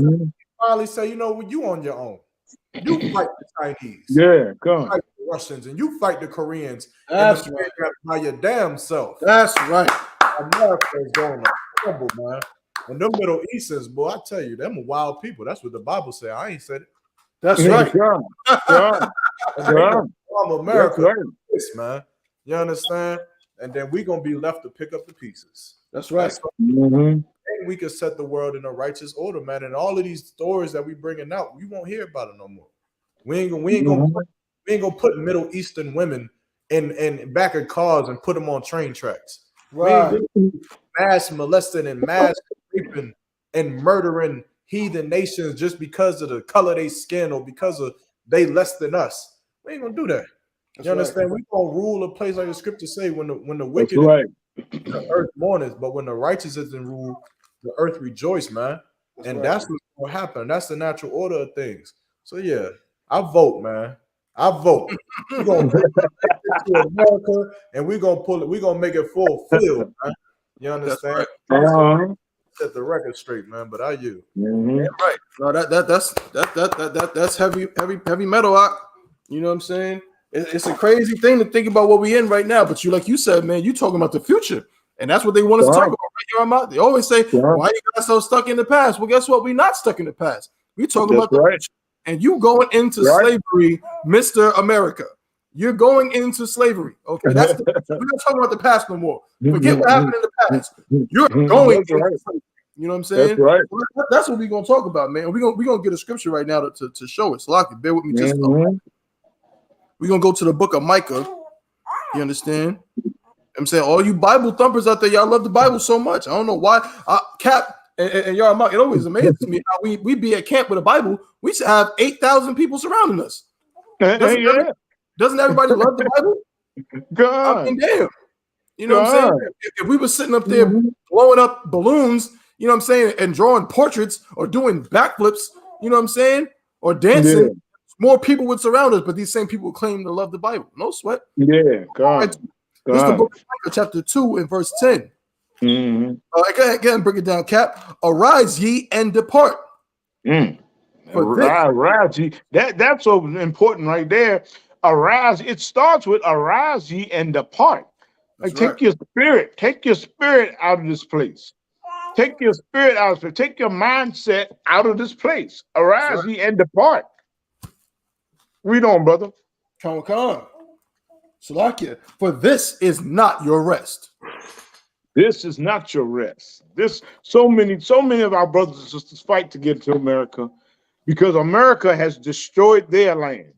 Right. That's why so many so-called Mexicans, the tribe of Issachar, try to come over the border. Because the white man came to Mexico and destroyed Mexico. And like we learned yesterday from the brothers in their class yesterday that they doing the same thing they did to Jamaica, where they built all these luxury resorts and stuff, and then the people of the land can't even come on the beaches. Right. Can't even enjoy it. You know what I'm saying? So they come to America, you know? So it says, arise ye and depart. This is not your rest. America's not your rest because the Lord is going to destroy it. So says the Bible. Come read on, brother. Because it is polluted. It's polluted. It's polluted with the things the stories we're going over in this show. It's polluted with that. Many more. So many more. It's polluted with it. All the unrighteousness of the oppressor. Come on. Read on, brother. Come on. It shall destroy you. It shall destroy you. And we are a destroyed nation. We are a destroyed nation. We are destroyed for the lack of knowledge of our own constitution that they took from us and made it a religion. Right. They destroyed us that bad. Read on, brother. Come on. Even with a sword destruction. And that's the saddest part of that precept. the sword destruction. The sword destruction is no matter they destroy us like that, and then we come out and I look and we say we're also Jews. And what Right. do they say? They want to throw your money out of the bank and say you're not even part of America no more. Right. They want to cancel everything because you said you also Jews. Right. I mean, come on. I mean, and look, the sad part about it is you still love America. Damn right. You still love America. Right. You know what I'm saying? Because you don't understand that this is not your rest. It's polluted. Yeah, right. And the sword destruction is you still love the place, even though they throw you and your money out of the goddamn bank. Even though they do all the evil to you, you still want to be a part of it. That's the sword destruction. Right. You know, when you love them and they hate you, and you still listen. I mean, you just like that little puppy that somebody don't want. And you just try to push the puppy away and you keep on coming back and you like the egg. You know what I'm saying? Right. Yeah, boy, we are destroyed. We are the destroyed nation of the Bible. That's you know right. what I'm saying? Man, I yield, brother. Hey, Salaga. Yeah, please, y'all. Go ahead, y'all. Hey, what you was talking about with Jamaica, I experienced that firsthand. I went out to Jamaica, I mean, the grill to this resort once, and it was so surreal because it was like, well, back then I didn't understand it, but now looking back, I do. But like you said, the natives of that land, they could not come up on the resort, and they had to submerge on the sides of the resort, down the beach, further to sell their things. And I'm telling you, man, these were some of the most skilled brothers and skilled I've ever seen in my life. I mean, they would take chainsaws, chop down trees, and then create, all kinds of crazy things. And I remember there was one brother, but he called himself Captain SpongeBob. But I remember one brother, and he had one of his most cherished pieces was the American seal. It was a United States seal. It was a full piece, and it was about $400. And I now looking back on it, I see that all of their pieces, they was like really charging a high dollar amount for those pieces. And if you don't know anything, it'll make you look at the natives as if they just stingy, or as if they just, why you charge so much for a piece of wood? Looking at it now, it's like, man, I look at that resort and how beautiful it was, and I start to realize, man, some white man owns that resort. That's right. Some white man hires poor Jamaicans to come in at this resort for dirt cheap. That's right. And then they don't hire Jamaican entertainers to come on that resort. They don't buy the furniture that the Jamaicans in that land use or create themselves. They don't use the money that they make from the resort and push it back to those brothers that's standing on the side of the beaches, man. That's right. That's what America does. Like, they divide us and then they conquer and they spoil us to death. That's where we hate each other because we looking at them like, why the hell are you trying to charge us this much? Right. Spoil rich American. That's right. Really, the white man is playing us both against each other, man. You understand the oppressive devil that the Bible speaks of, and it ain't that's right. That's right. This is playing, but I remember seeing that. I hope them brothers that I met out there in the grill, man. I hope them brothers. I pray them brothers is doing a tawab, man. I hope they, still. Yeah. Come on. Nah, for sure, bro. That's heavy metal. That's heavy metal. Man. They do play us against each other in so many ways. It's the same thing. Going back to what Captain Yagarwap said about, Jamaica and the Issacharite brothers. I mean, they played us against each other. You know what I'm saying? They played the Issacharites against the against Negro, so-called Negro. Yeah. They played the Dominicans against the Haitians. You know what I'm saying? In California, they basically played the whole northern tribe versus, the southern tribe, so to speak. You know what I'm saying? They just create this animosity one toward another. When in the I.S.U.P.K, you know what I'm saying? Like, we finally understood. We found out that we were brothers, man. We found out that Zephaniah 2:1 says for us to gather together. You know what I'm saying? That's what Christ is waiting for. Christ is waiting for the Norteños and the Sureños to come together. He's waiting for MS-13 and the Bloods and the Crips and the Latin Kings to come together. You know what I'm saying? And what y'all saying is such a heavy thing to show this slavery, how real it is. And I'm going to read one last paragraph before we go to the next story. But You know what I'm saying? What we're reading here about slavery in the prisons, man, it trickles down outside of that. We are still in slavery. Like it's yes. Come on, man. Like at what point are we just gonna accept it? You know what I'm saying? I mean, damn, it's Associated Press. This ain't this ain't One West News. You know what I'm saying? You know what I mean? This ain't no disgusting Muslim final call newspaper. This is the oppressor. He's saying it. That's right. We didn't say it. Right. He said that slavery is on the ballot. You know what I mean? So our people, we gotta really, you know what I'm saying? We gotta stop fighting against the truth, man.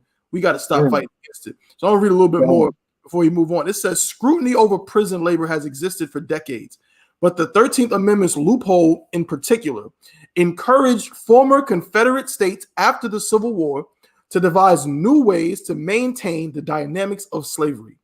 They used restrictive measures known as the Black Codes because they nearly always targeted Black people to criminalize benign interactions such as talking too loudly or not yielding on the sidewalk. Those targeted would end up in custody for minor actions, effectively enslaving them again. And we just read a story about a sister who had a mental health crisis. She didn't murder anybody. She didn't harm anybody. She herself was having a crisis and became a criminal and became what? She got murdered basically for it. You understand? We read a million stories like that. Tamir Rice was lynched. You understand? Sandra Bland was lynched. Eric Garner selling Lucy cigarettes. Again, what did it say in the article? It used the word benign interactions. They criminalized benign interactions, selling Lucy cigarettes. Now, we're not telling our people to go sell Lucy cigarettes, but cigarettes are legal. Yeah, God. He wasn't selling drugs. He was selling a legal substance. That's it. You understand? And for that, what did he get? He got choked out on a sidewalk in Staten Island. You know what I'm saying? So, like, this thing is very real. Y'all better pay attention to what these priests and prophets of the I.S.U.P.K. are bringing out. Y'all better pay attention. We better pay attention. Like, we better pay attention. You know what I'm saying? Because the time is getting short. We just read Micah 2:10. The time is getting short, man. We got to change our ways, man. Go ahead, y'all. You know what other thing they try to stop you from selling? What's that? Candy in school.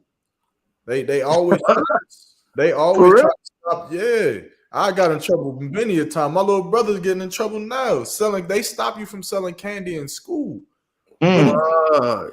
It's so surreal that how you stop a young brother or young whoever from selling candy in school trying to make money, but down the street they could sell lean filled gummy bears. Right. That's right. Yeah. That's right. Go right down the street and buy weed lollipops.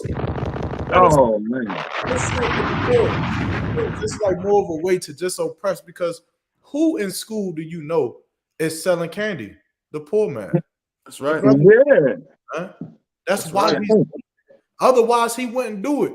But of course, there's some vending machine in there that the school wants to, make it rich. So that vending machine can't allow for some young brother to be selling candy because that takes away from them.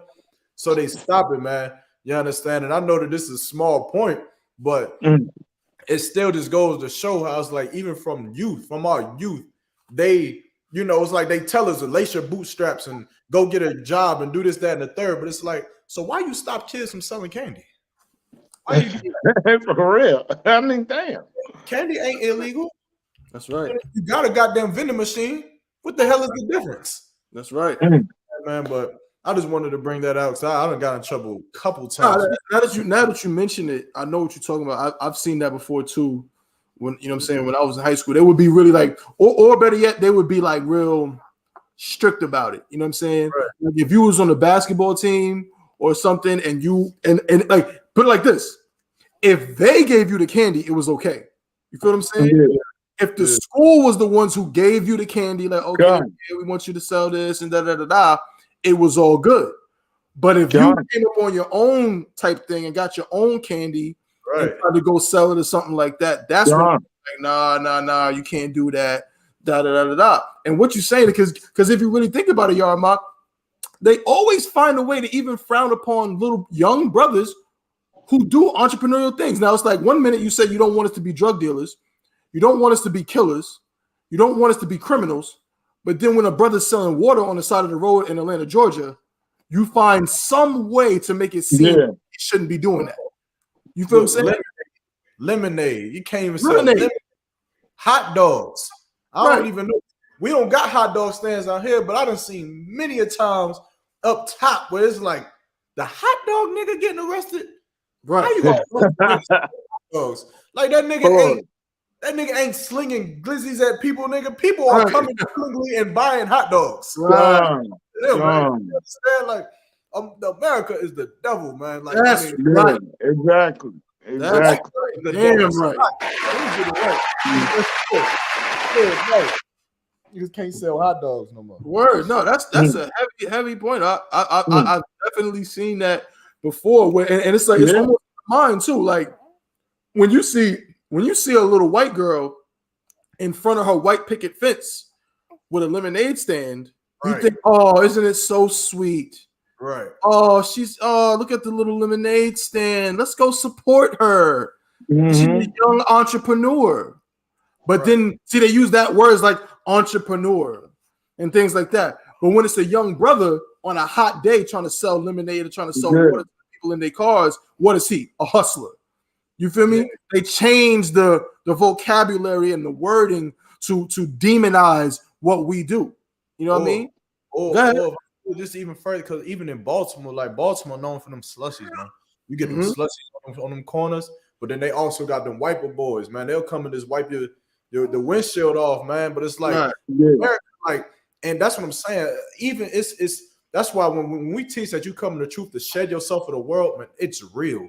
That's because to this day, it's like that little part of you that's still looking at them like they disgusting. Right. And these are children, man. These are kids that's doing this. And you looking at them like they the bottom of the earth. You understand, man? Whereas, like, even with the lemonade stands, of course, America gonna say what? We don't know what's in the lemonade. It might harm people, this, that, and the third. Nigga, how many recalls have you had on Minute Maid? Right. That's right, man. That's right. Don't eat this food or something like that because it's got something in it that's bad, man. How long has America been poisoning us? I'm supposed to be scared because this 10-year-old girl got some lemonade. I'll take my chances. That's right. Take my goddamn chances with this little sister right here. But it's like you want to force me to have to go to Food Line. You want to force us to have to go to Walmart and have to go to the giant supermarket. Do those things, man. And so what do brothers? They don't have nothing to look up to, man. That's right. And it's rare. I got daughters myself, and I never ever thought of my daughters having a lemonade stand, man. I never thought, because when I think of someone with a lemonade stand, she's always white. That's right. That's right. Image of someone with a lemonade stand, and they don't look like my children. You understand? That's the thing that we got to destroy, man. That's the thing that we got to blow all that up, man. That's right. Blow that up, man. You understand? Right. America ain't built for black people to strive, man, and to survive and to actually do nothing, man. Like America's like this. They'll tell us to lace up our bootstraps, but they gave us boots without no damn shoestrings. We can't. God. It's impossible in here, man. God. I yield Salakia, man. That's heavy. That's heavy right there. That's right. You know, lace up your bootstraps. I mean, come on, man. They only had no straps on the boots. You know, that's America. I got in trouble too many goddamn times for selling candy. Right. For sure, man. That's heavy. You know what, y'all, Mark? Like Captain said, what you saying is so heavy metal. You said something that really inspired me. You said we gotta. I'm paraphrasing. If you can remind me what the exact words you said, but basically you said like we have to change that image. You know what I'm saying? That idea in our head. We gotta blow it up.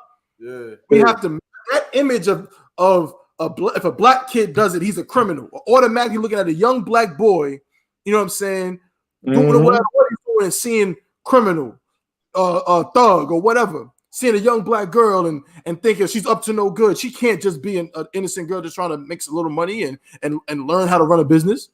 We got to blow that idea up. And if I could, and to go with that, and you know I'm gonna bring out a story with it, to go with blowing up that idea, we also have to establish and firmly build a foundation of the idea that the real criminal is the oppressor, that the real thug is the oppressor, that the real hoodlum are white or are little white oppressor boys between the ages of 3 and 86.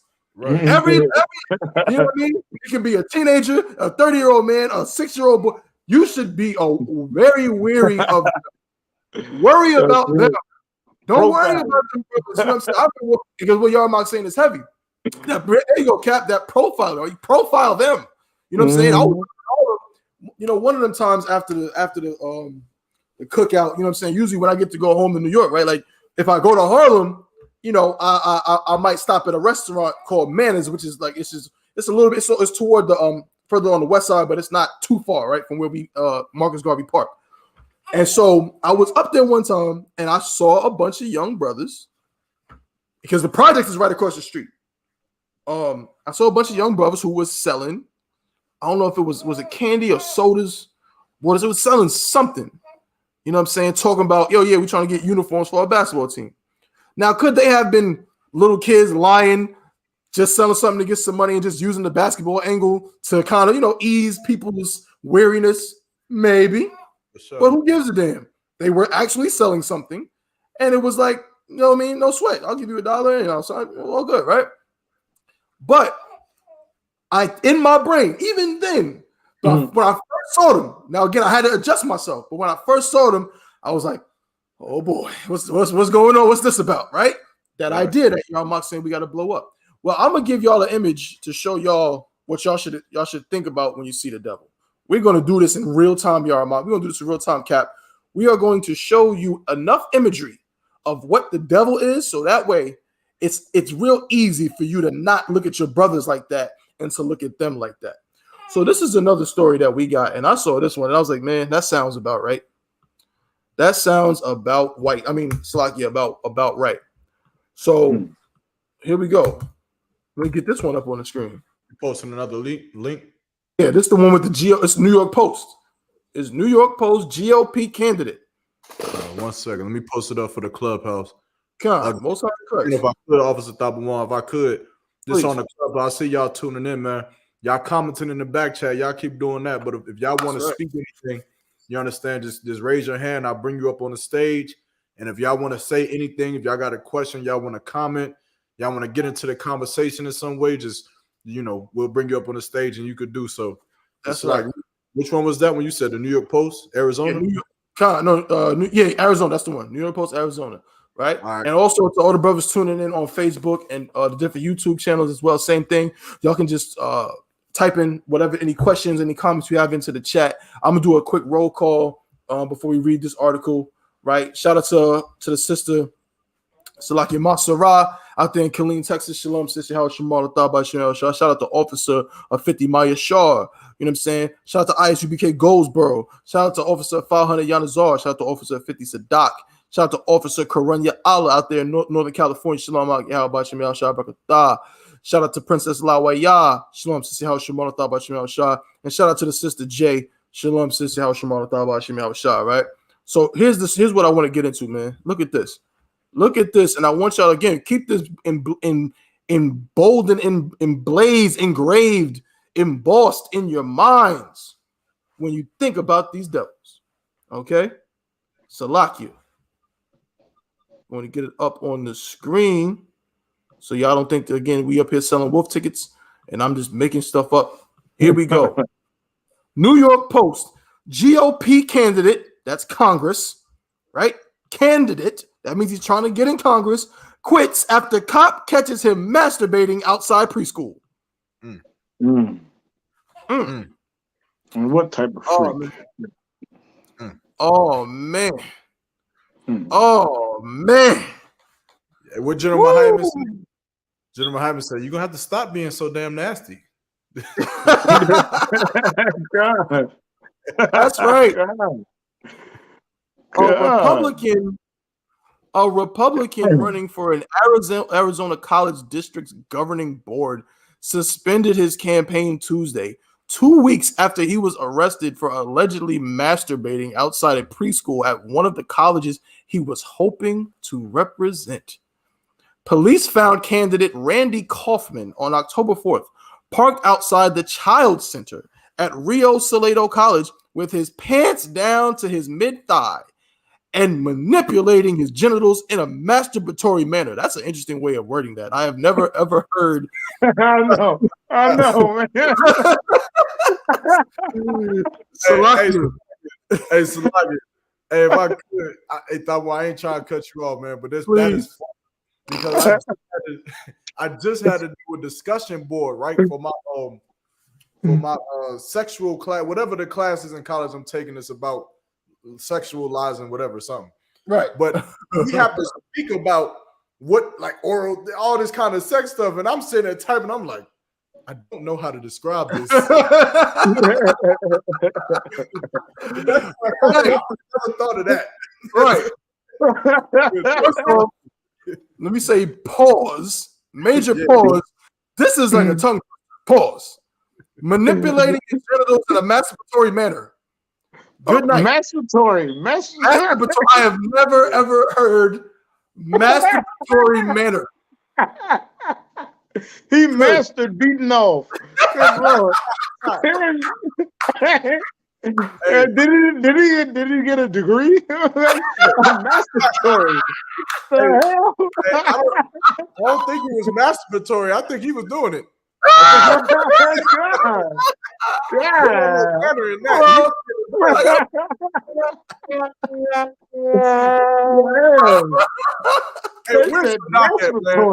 Good Lord. Sadat. The dumbass of the day. God. Masturbatory manner. Come on, man. Okay. It says so whoever caught him said that he ain't never seen no shit like that. He just doing he mastered beating off. I mean, come on. It says Kaufman was in full view of the campus's Wurtzies Preschool and Child Care Center, where several preschool-age children were playing outside, the report said. Seriously? The officer said upon finding the Republican playing with himself. Good. This is crazy. I'm sorry, Kaufman allegedly told the officer. I effed up. I'm really stressed. I guess he's not stressed now, and he relieved himself. What the hell? What the hell?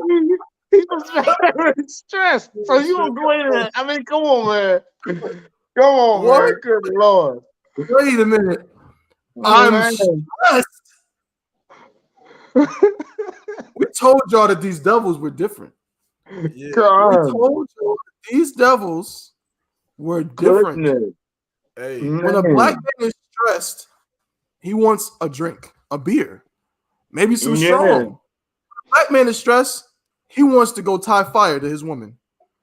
That's what a black man does when he's stressed. At the very, very worst, when a brother ain't in his right mind, if he's stressed, he might want to fight somebody. Yeah. But he doesn't want to masturbate outside of a preschool. I mean, come on. Yeah, what an animal. What a freaky animal. I mean, come on, man. Good Lord. That is like the water cap. That is a beast. Yes. That is animal. Yeah. That is not.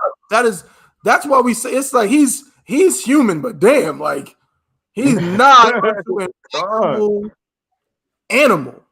Gone. And you know what's funny? If I could, I bet he thought that would get pause. He thought that would get him off. Pause. Yeah.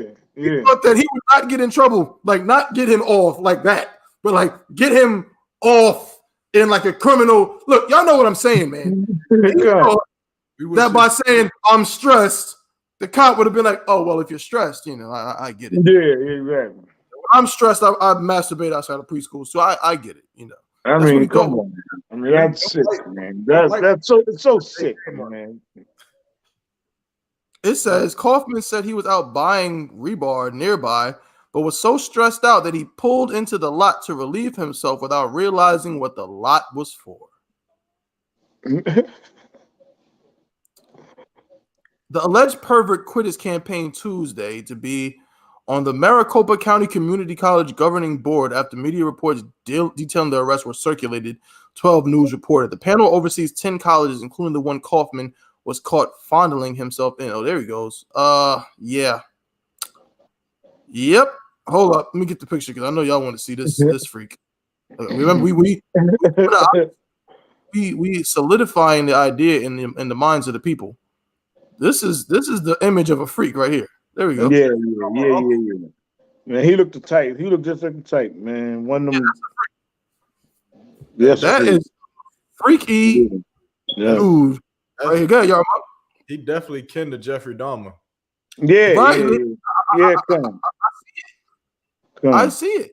You know, and he's trying to be he's trying to be one of the politicians. Damn, but hey, Salakia, he looked like your average Capitol Hill politician. Right. Yeah. You know what I'm saying? How many more of them are doing that? Relieving themselves in public. That's I wouldn't be shocked. I think most of them. Hey, he was going to be your Supreme Court judge in 28 years. That's right. That's right. Exactly. Yep, that's right. You can see the sag. He got the neck, the saggy turkey neck already forming and everything. Yeah, saggy turkey neck. You see that little folds right there? Yeah. You know what I'm saying? Now check this. This gets funnier and funnier. I got to save this article. This is too much. You know what I'm saying? It's not funny, but it's funny because it's devils and we're showing you how they are. It says Kaufman admitting to watching interracial porn and masturbating in his Ford truck, which was parked across 3 parking spaces, but claimed he did not realize how close he was to the preschool.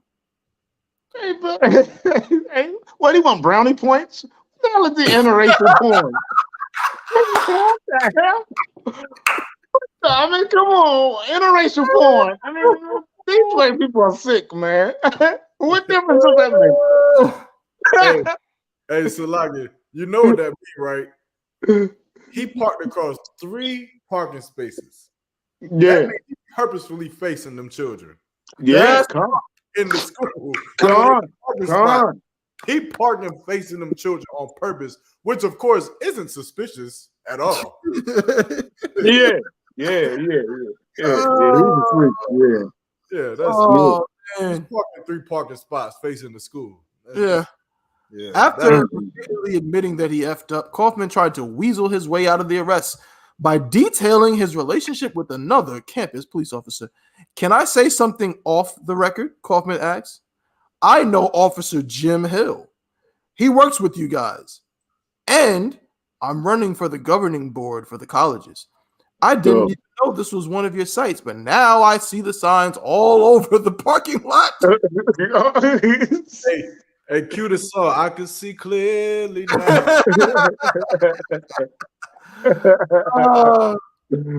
Now you see the signs all over the parking lot. I mean, come on, man. Right.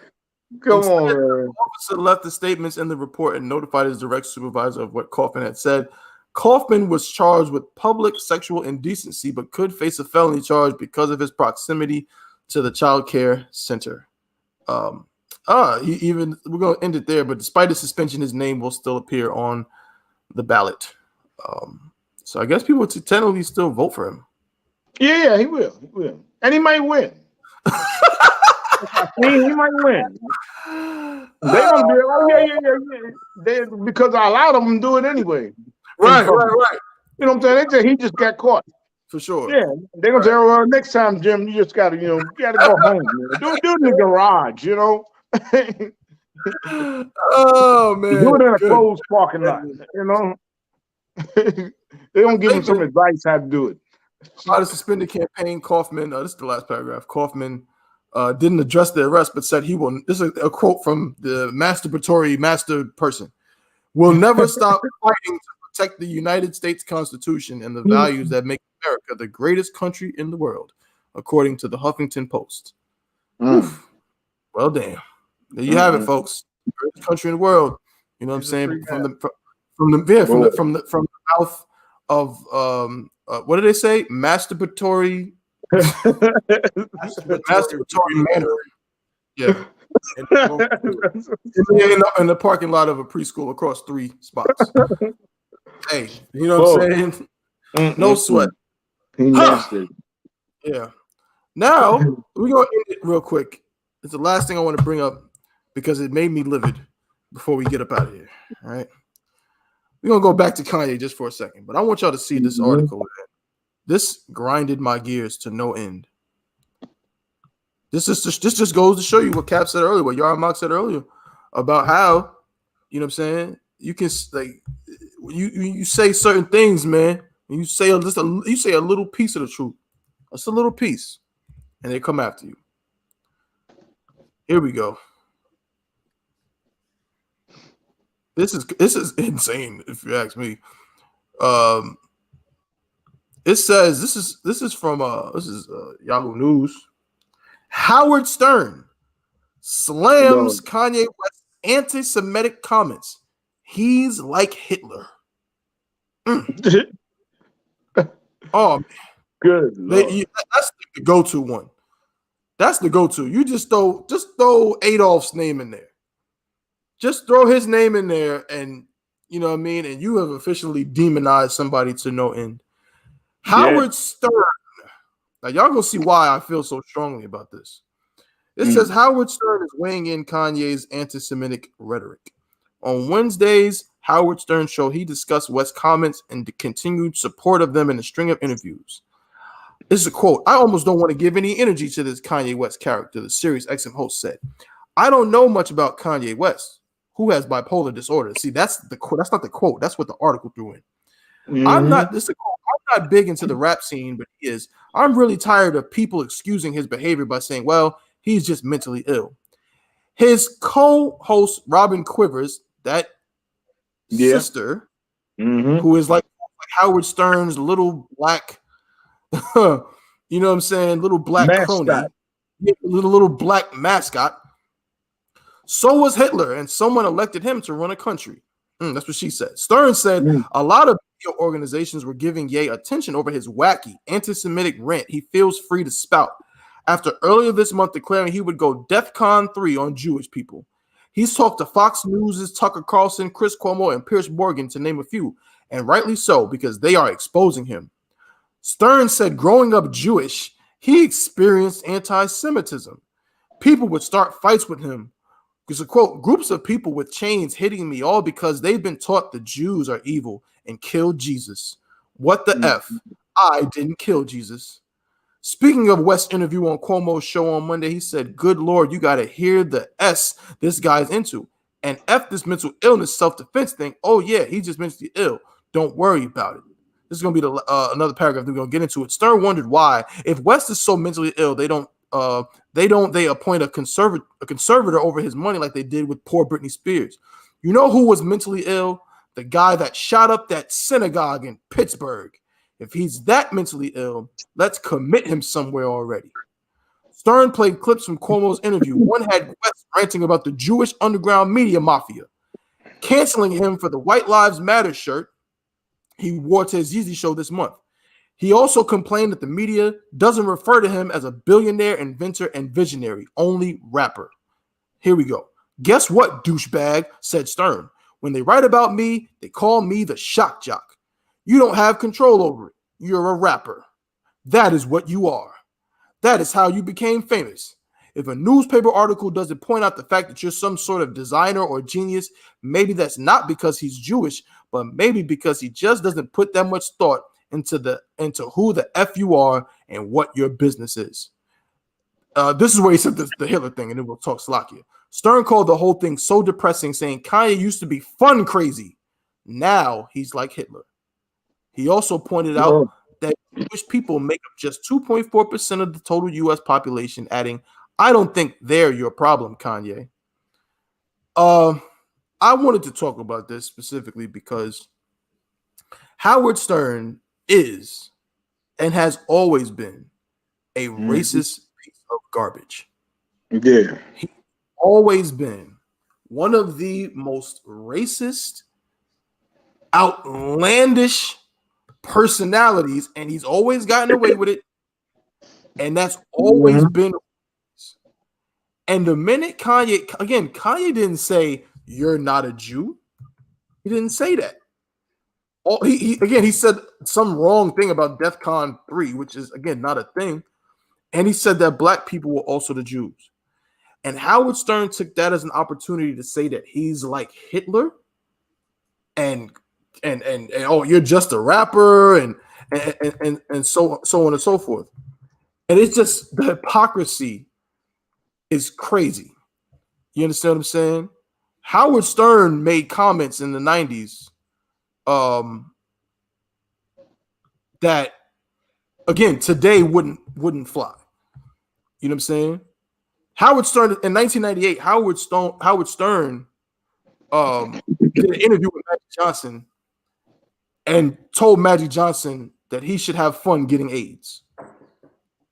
That's what he said to Magic Johnson in 1998.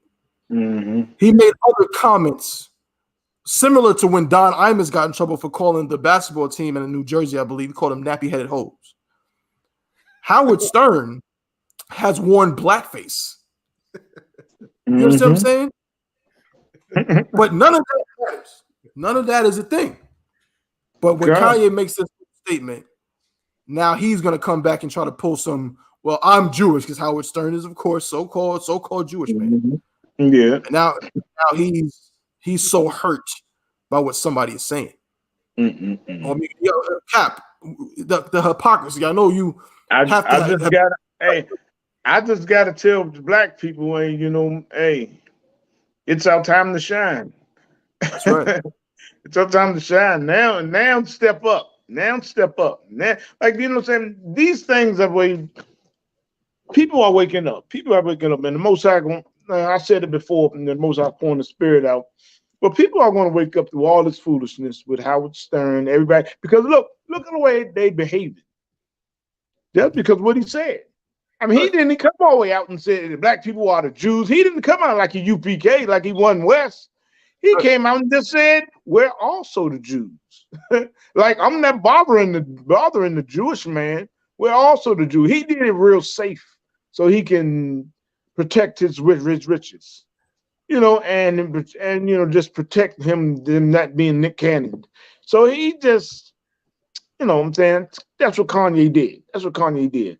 But all these other devils out here, these Amalekites, and that's where they go. Everybody out there, especially you white people that's maybe tuned in, because they're always watching us. So you Jewish people that are tuned in, remember, Hitler called you kikes. That's where that name came from. Like, we don't support Adolf Hitler. He was a crazy white madman, right, and did evil. You know what I'm saying? But he knew what he was talking about when he called the Jewish man kikes, because they are the Amalekites of the Bible. That's right. The people who God said he will have war with from generation to generation. He told Moses to remember Amalek, what they did, the way they came up behind us when we came out of Egypt, and was walking across the wilderness, and Amalek came up behind us and killed the women and the crippled. So the Lord has your number, Amalek. That's who you really are. You're Amalek of the Bible. Amalek was the grandson of Esau. That's right. The white man in the Bible, So, you Amalekites always come out with all this crap. What is it? Amalekitism? What the hell is it? Right. Come on, I'm sick of it. I'm so sick of it, man. You know what I'm saying? And then, like, Kanye comes out and says this, you know what I'm saying? Kanye, I'm saying, he's not one West. He's trying to protect his riches. You know what I'm saying? He come out and spit a little truth, and then everybody go crazy. But I'm just telling you, all you Amalekites and you crazy white people, get ready for the Most High to really bring some really destruction down on this place. Get ready for it, because it's all coming, and it's for you, black man, Hispanic man, Native Indian man, to release you, to take us out of this captivity. You know what I'm saying? For us to win, they got to lose. That's all what we teach in I.S.U.P.K. Stand up for Israel, so-called blacks, Hispanics, and Native Indians, not those Amalekites over there in Israel calling themselves Jews. You know, and Christ said it, and if we always back everything up with precept. Hey, can I get Revelations 22:9? Come. It's right here, and Christ is saying it. Now, Christ is saying this. It's in red. You know, because I mean, you know, you devils are something else. Devils are something that's getting them to say, oh, it's so wrong. Oh, you got it, brother? Okay, read that, Baba Kashaw. This is the book of Revelation, chapter 2 and verse 9. I know thy works and tribulation. And he said, now Christ is talking to the Israelites, the blacks, Hispanics, and Native Indians right there. He said he know our works. He know our trouble that we go through. All the trouble we go through, he know it. Read on. Come. And poverty, but thou art rich. And poverty. He know we're poor. He know we're poor. We're not only poor like physically, we're poor in spirit. He said we're poor, but thou art rich. We're rich. Why? Because we are the only ones with salvation. Christ came, died, and is coming back for us. Not y'all, not the Amalekites. No, the Bible says that God is going to have the war with Amalek from generation to generation. So he said, no, well, he know that we go through struggles right now. We're poor, but he said we're rich because we are the ones with salvation. Read on, brother. Salaki, sir. I got to get it right here. My bad. I lost it. Okay, let's see that. Take it. No, I got it, bro. I got it. Salakia. And I know the blasphemy of them which say they are Jews. And are blasphemy. The blasphemy of them who say they are Jews. The wicked lie. That's what blasphemy is. The wicked lie of them who say they are Jews. Now, where is the whole multitude of black people running around talking about they were Israelites? That's right. No, were Israel. What the Amalek did. The Amalek from long when Christ walked the earth, Amalekites would walk around saying they are Jews. Christ said, but give me they are not, but not. Come. Salakia, which say they are Jews and are not. And are not. Christ said it. Christ said it. That's right. Now go just now go find fault with the Most High. You know what I'm saying? Right. Christ said it. He said, you are not. You are not. All you Amalekites and crazy or white people. Now, Christ just said, you are not. He know you are not. Now, what are they? Right. Salakia. Devils. Salakia. But are the synagogue of Satan. That's what Christ called you. That's the right. synagogue of Satan. The chief house of Satan. That's what Christ called it. That's in the Bible. That's in the Bible. Right. That precept never comes out in church. That's right. That precept never comes out in church. That precept is buried in church. Never comes out. Never comes out in church. I never heard it. What in the world? I never heard that precept in church. I didn't know that precept was in the Bible until I came in the I.S.U.P.K. That's right. That's the first time I ever knew that precept was in the Bible.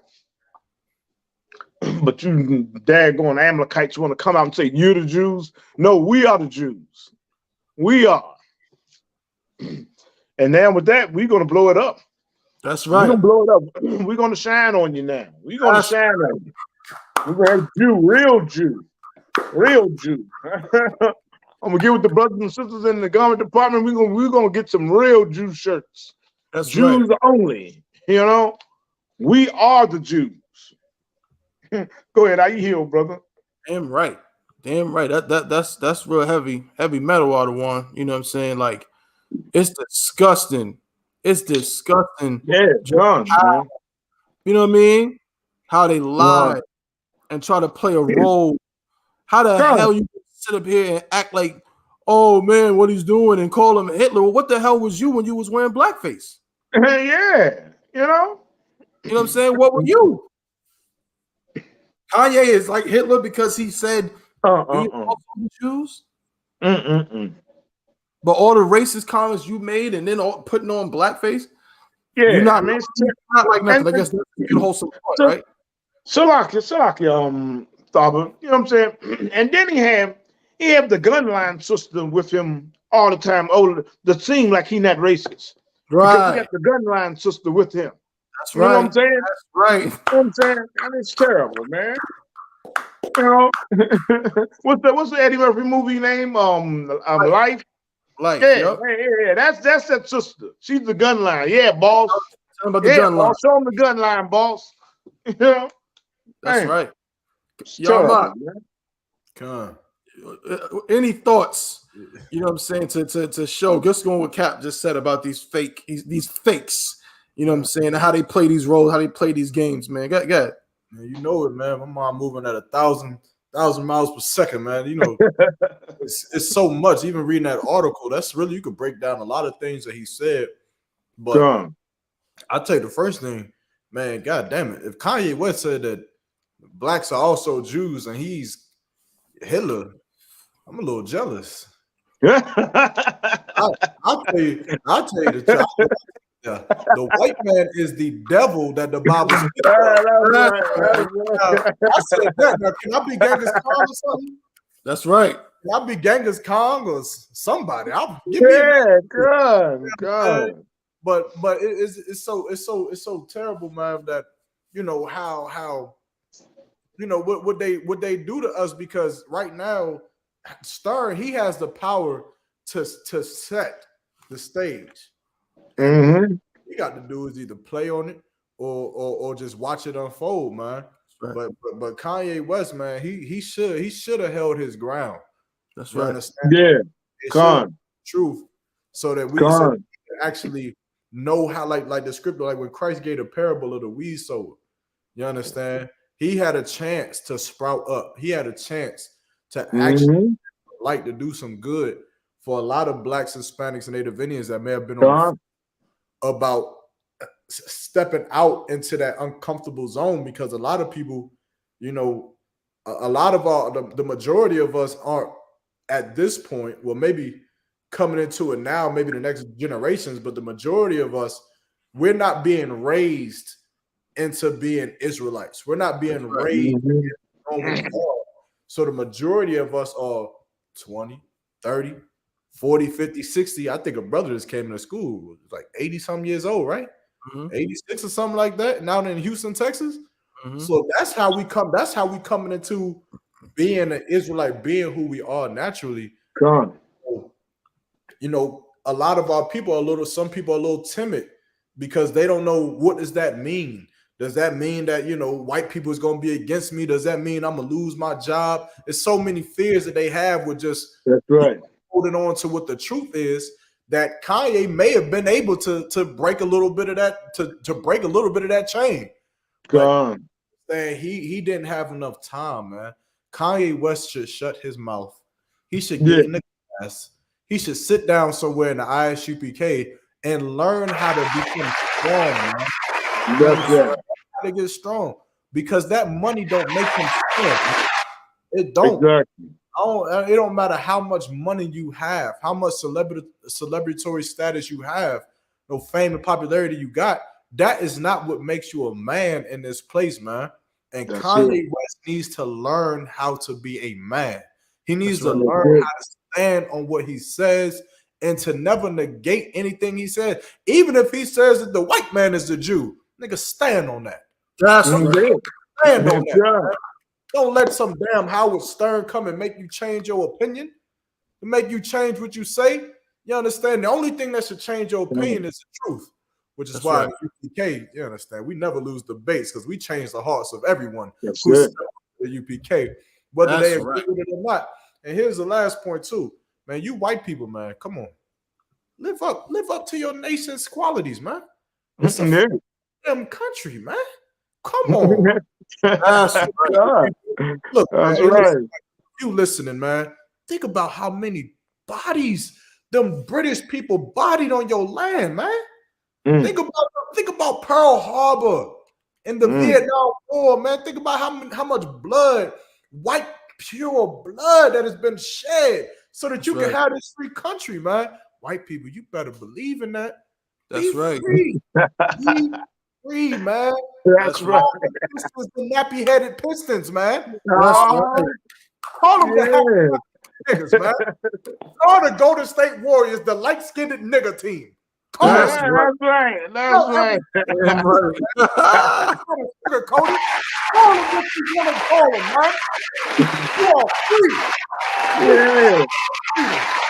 You black for your freedom. Ain't no sweat. You can talk to us how you want to talk to us, man. Don't hide it. Don't hide That's it. it. You understand? Because you ain't fooling nobody. Right. That's right. Your hot. And guess what, man? If you white and you want to call black people a nigga or nappy-headed nigga team, don't worry. No one's gonna hate you. Now they may come out and say that you're a racist. They may come out and say that they hate you for real, but they ain't gonna hate you. You know how I know? Because the same way they come out and say that they love black people, the same way they come out and say that they love the niggas and the spicks of America, but they don't love us. You understand? We know the truth, man. Use your country to your advantage. If you white, say it. That's right.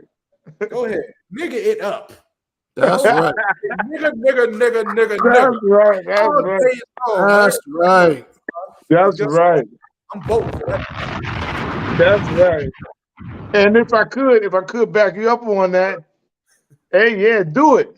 Because slavery is hard. Slavery is hard. Slavery is hard. Get ready for it. Live it up now. Live it up now. I mean, get all what nothing is going to save you. Nothing is going to help you. Live it up now because slavery is hard. It is hard, man. I mean, come on, man. You know what I'm saying? We pick cotton, but you know the Bible says that you're going to get double. You know what I'm saying? So I think of people trying to. Cotton had the little points on them. You know what I'm saying? Have points on them to really cut you. So I'm just thinking of when your hands are ice cold and you have to try to pick cotton and you get cuts and everything. Good Lord, you're going to get something worse than that. Good Lord. So live it up now. I mean, that was just so heavy what your remark was bringing out that, hey, be free. Be free now. You got a country. You got America. Boy, but slavery is hard and it's coming. It's coming. Call us silly, call us foolish and everything, but it's prophesied. Go ahead, brother. Yeah, right. Most High in Christ. Most High in Christ. Y'all brothers are really, you know what I'm saying, hit them with the heavy metal. Let me just drop a couple bombs real quick. You know what I'm saying? Gotta make sure. Gotta drop the bombs for the heavy stuff y'all bringing out. Just saying, you know what I'm saying? But yep, yet again, another episode under the belt, another one for the people, man. Let me get the applause rocking. You know what I'm saying? We have done it yet again. We've done it again, man. Over 10th episode, you know what I mean, of the Chain Breakers podcast. We're gonna keep rocking and rolling. You know what I'm saying? Officer Kawhi couldn't join us today. He got a little, you know what I'm saying, tired of something I spoke to him. It's all good. But man, good show, good show. Always I want to give my brothers an opportunity to close out with anything that they might want to bring out before we clip it. I want to do a quick roll call first. Before we do that, shout out to everyone I already shouted out earlier. You know what I'm saying? Also, shout out to Officer I.R.O.C, Officer of 1000 I.R.O.C. You know what I'm saying? Shout out to young man Jay. You know what I'm saying? Shout out to the sister Kazakwana, Caps Web, Shalom, Sister Howard Shamar, Thaba, Shemal Shah. Let me go back up. Shout out to Officer Karanya Allah. Shout out to Princess to my rib Alawaya. Shout out to Officer Sadak, Officer Yanazar, I.S.U.P.K Goldsboro. Shout out to Officer Maya Shah. Shout out to Princess Masara out there in Killeen, Texas. We appreciate y'all for tuning in with us. Hey, Salakia, Yaramak, do you got that audio? You know what I'm talking about? I don't got it at the moment. How quick can you get it? I'm about to put it up on the screen. I want them to read it and weep. Oh, I'm loading it up right now. Hey, all right, I'm about to put it up on the screen at the same time. Let me see something. Let me go to okay. We gonna coordinate. Just a second, ladies and gentlemen. Make sure you like, share, and subscribe to the Chain Breakers Podcast YouTube. There we go. Chain Breakers Podcast YouTube, Chain Breakers Podcast Facebook. Again, coming real soon. Chain Breakers Facebook. Also subscribe to the I.S.U.P.K. All the different I.S.U.P.K. channels, all the different radio shows we got. One West Radio, Cross the Line Radio. Cannot forget about Black Watch, Boot Up or Shut Up, Ask Ye the Prophets. You know what I'm saying? What's the one out in Delaware? I can't remember the name of the joint, man, but they got one out in Delaware. That's Tawab too. All the different shows. Make sure y'all tune in and plugged into all of those different shows. You know what I mean? Yeah, go ahead and play that audio, bro. Shalom, Lord of Christ. The Chainbreakers podcast under Commander General YAHANNA is being revamped by adding an official podcast logo for the show. With the help of the viewers, we will create a logo that resonates with the spirit of the show's fierce masculinity. So for all of you artists and design specialists out there, this is your opportunity to showcase your talent for all to see. We will be accepting completed logos from the viewers that will be judged by us. And the person who creates the most hardcore One West Chainbreakers logo will win merchandise with their logo on it and an invitation to the show to discuss their process and also to promote their work for the world to see. Send all submissions to chainbreakerspodcast@gmail.com. The competition will last for 3 to 4 weeks, with the last unveiling date being November 4th, 2022, on the 12th episode of the Chainbreakers podcast.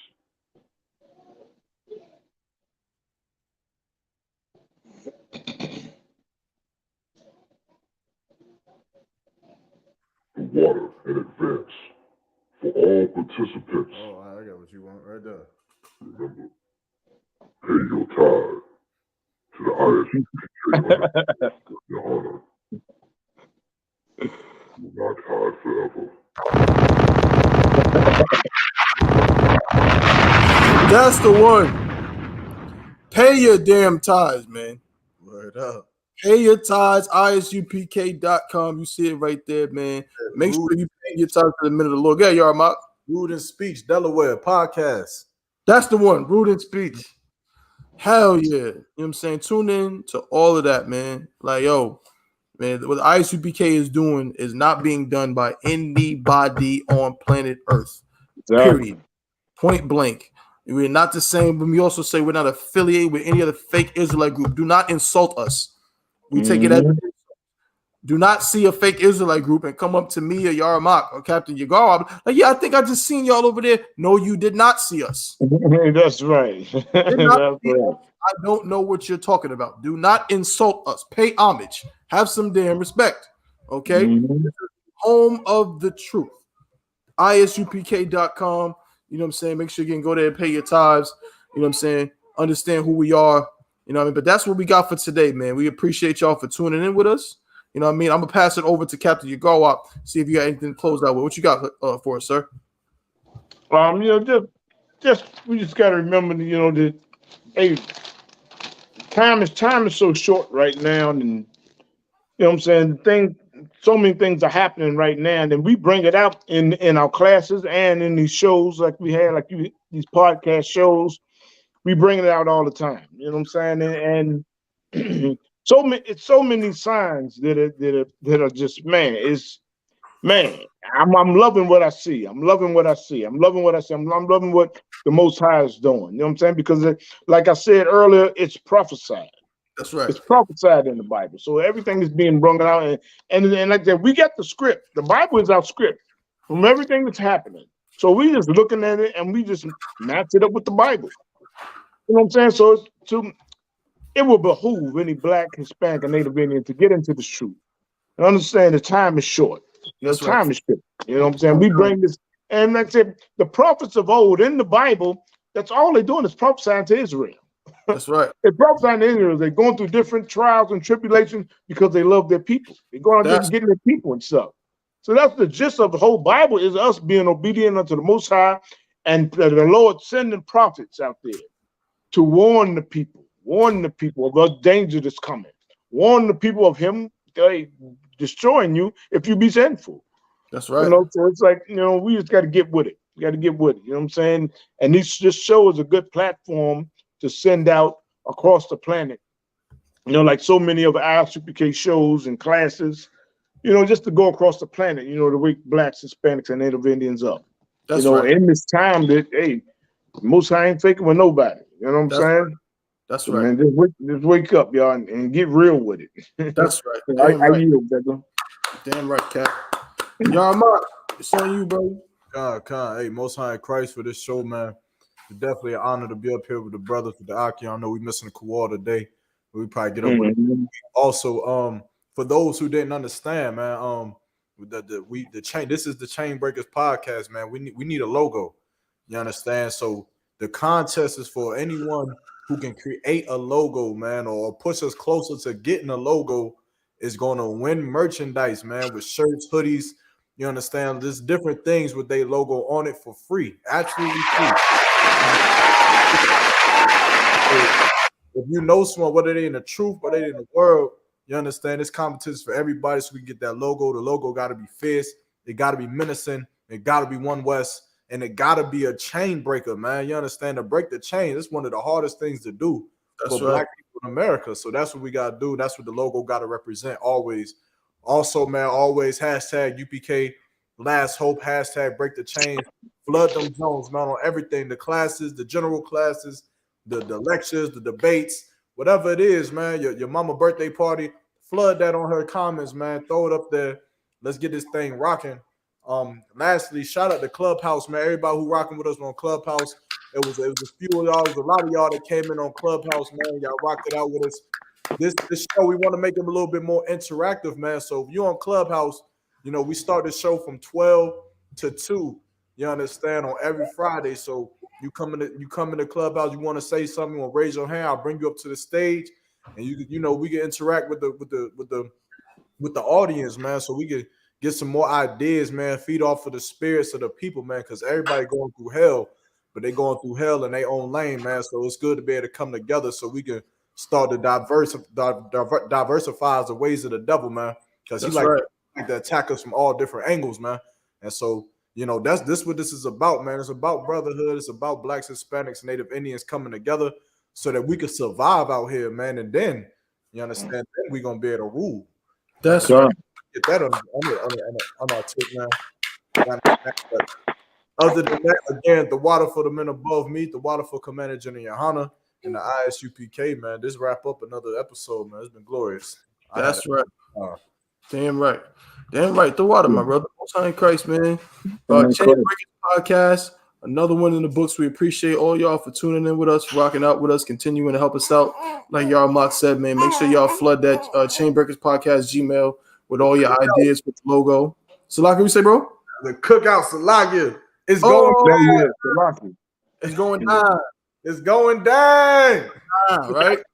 It's going down out there in Houston, man. What is it? Not this weekend, but the next following weekend. So weekend after this is going down in Houston, Texas. You know what I'm saying? I mean, I know they got a whole bunch of events. I don't even know what the heck is going on. I'm sure there's a bunch of stuff. I'm sure y'all going to the gun range. I know the cookout's going to be glorious. I don't know if y'all going to camp. I know General Muhammad is going to be teaching.